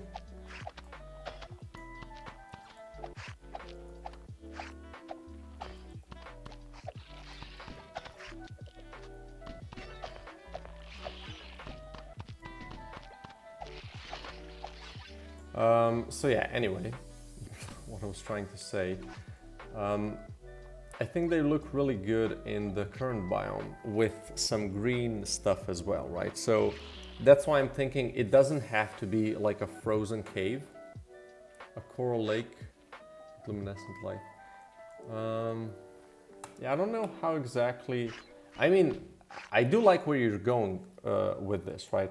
Definitely some more... Holy shit. Some more unique looking stuff, like the corals, for instance, could be really, really cool. And I do like that idea a lot. It's just, I'm not sure. Yeah, it's just like I'm thinking in terms of how I would make that work or how that would look like. Because like obviously this isn't gonna be underwater, right? I could make reef looking stuff, but like I don't think I want to add water to the game because I don't know how I would do that, right?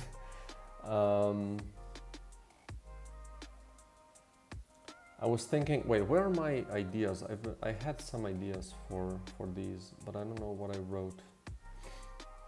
Do I have biome? Frost biome. No. Where was I writing this? Wait. Was it here?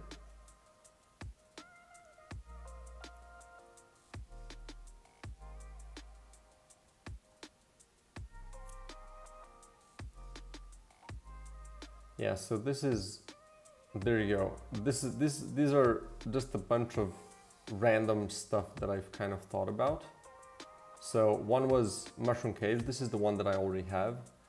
Then I had post-fire forest, which would be like a burnt landscape already. So it's not something that's, it's essentially, it's like a forest, but it's already been burned, right? So everything is kind of messed up. Coral caves, that's similar to what you've suggested. But again, I don't want to make lakes. I've written something like that, right? Stalactite, pool caves. But again, I'm not sure if I want to have water in the game. I mean, it could be like shrubbery. It could slow down your movement, but like the visual stuff with that would be, there would be a lot of work to do that. Because I would need to make a, how do you say?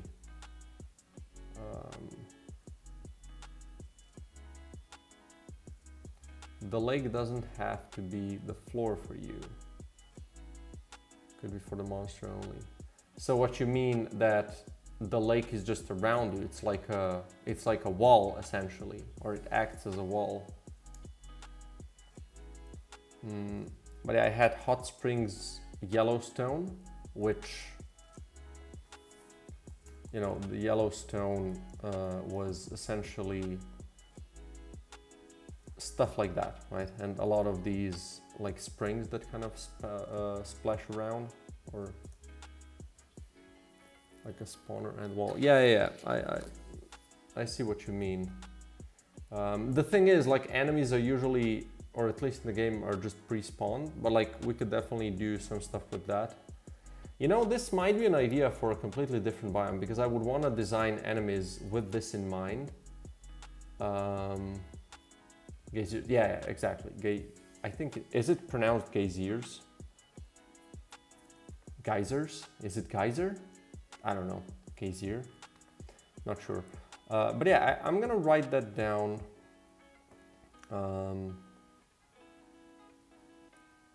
So let's say this could be like coral, lake, something. And then we would have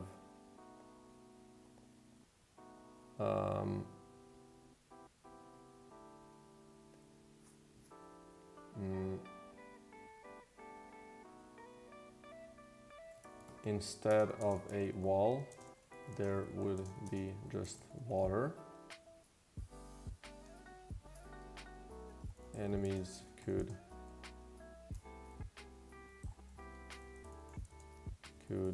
spawn from water and maybe use it to move faster.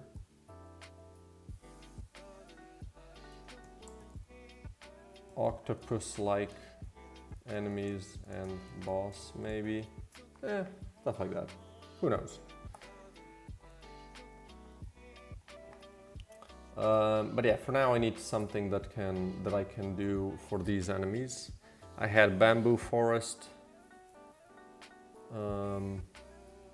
rainbow layered rock. Yeah. So I don't know. I'm gonna think about this for a bit because I don't really like how this looks, right? Especially with both of them having the same color schemes, it's just not working well. And I just think they looked really, really well in the normal, like in the mushroom caves, which are also something that needs to be polished more. But it looks well in the context of the game, right? It works well, I guess. So like if I spawn those enemies here,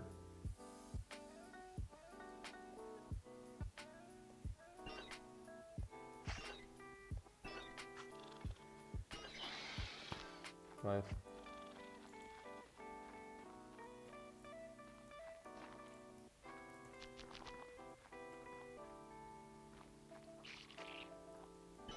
Like I might still leave this one in since I have it done, right? Might as well be an enemy and it can spawn the charging critters.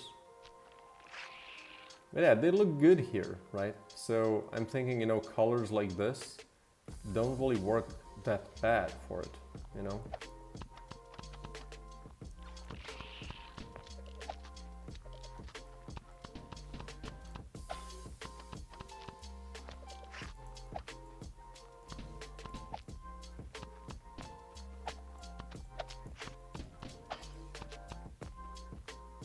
Camouflage could be nice, but it doesn't fit big creatures because they are easy to spot because of the size. Yeah, sure. Like I think the enemies should just be different, right? We could have, you know, tentacly stuff, but like I think this is more for update for the game type of things where I'm gonna be kind of more open to add non-bug-like creatures, and there's a good reason behind it, story and theme-wise. And I think I can do stuff like that as well then. And it would still work really well.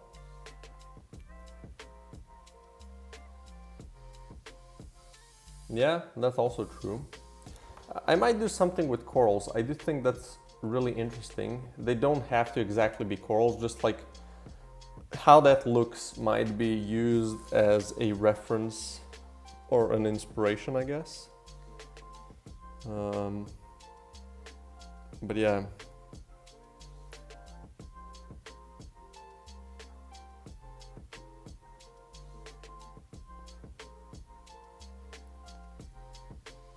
Definitely to think about. Definitely something to think about. But yeah, the thing is, like, I really like this color schematic. I do think I don't want to kind of lock myself into bluish and whitish colors. I do want to have, you know, more freedom of expression and have just more colorful looking stuff, right? I don't want to lock myself into this one color kind of theme. Just have a bit more freedom and a bit more, you know, have the whole thing look a little bit more vibrant and interesting. But yeah, anyway, I now really have to go. But thanks for thank you for the talk. Like, I do really appreciate these things. Being able to kind of have my mind be a little bit more expanded, right? So I do really appreciate ideas of any kind, especially with stuff that I'm kind of struggling with. But anyway, like I said, I really have to run. Gonna probably do another stream tomorrow, unless I feel like really, tired. Obsidian, yeah, sure. But yeah, until then, I wish everybody a great day, and I hope to catch you then. Cheers.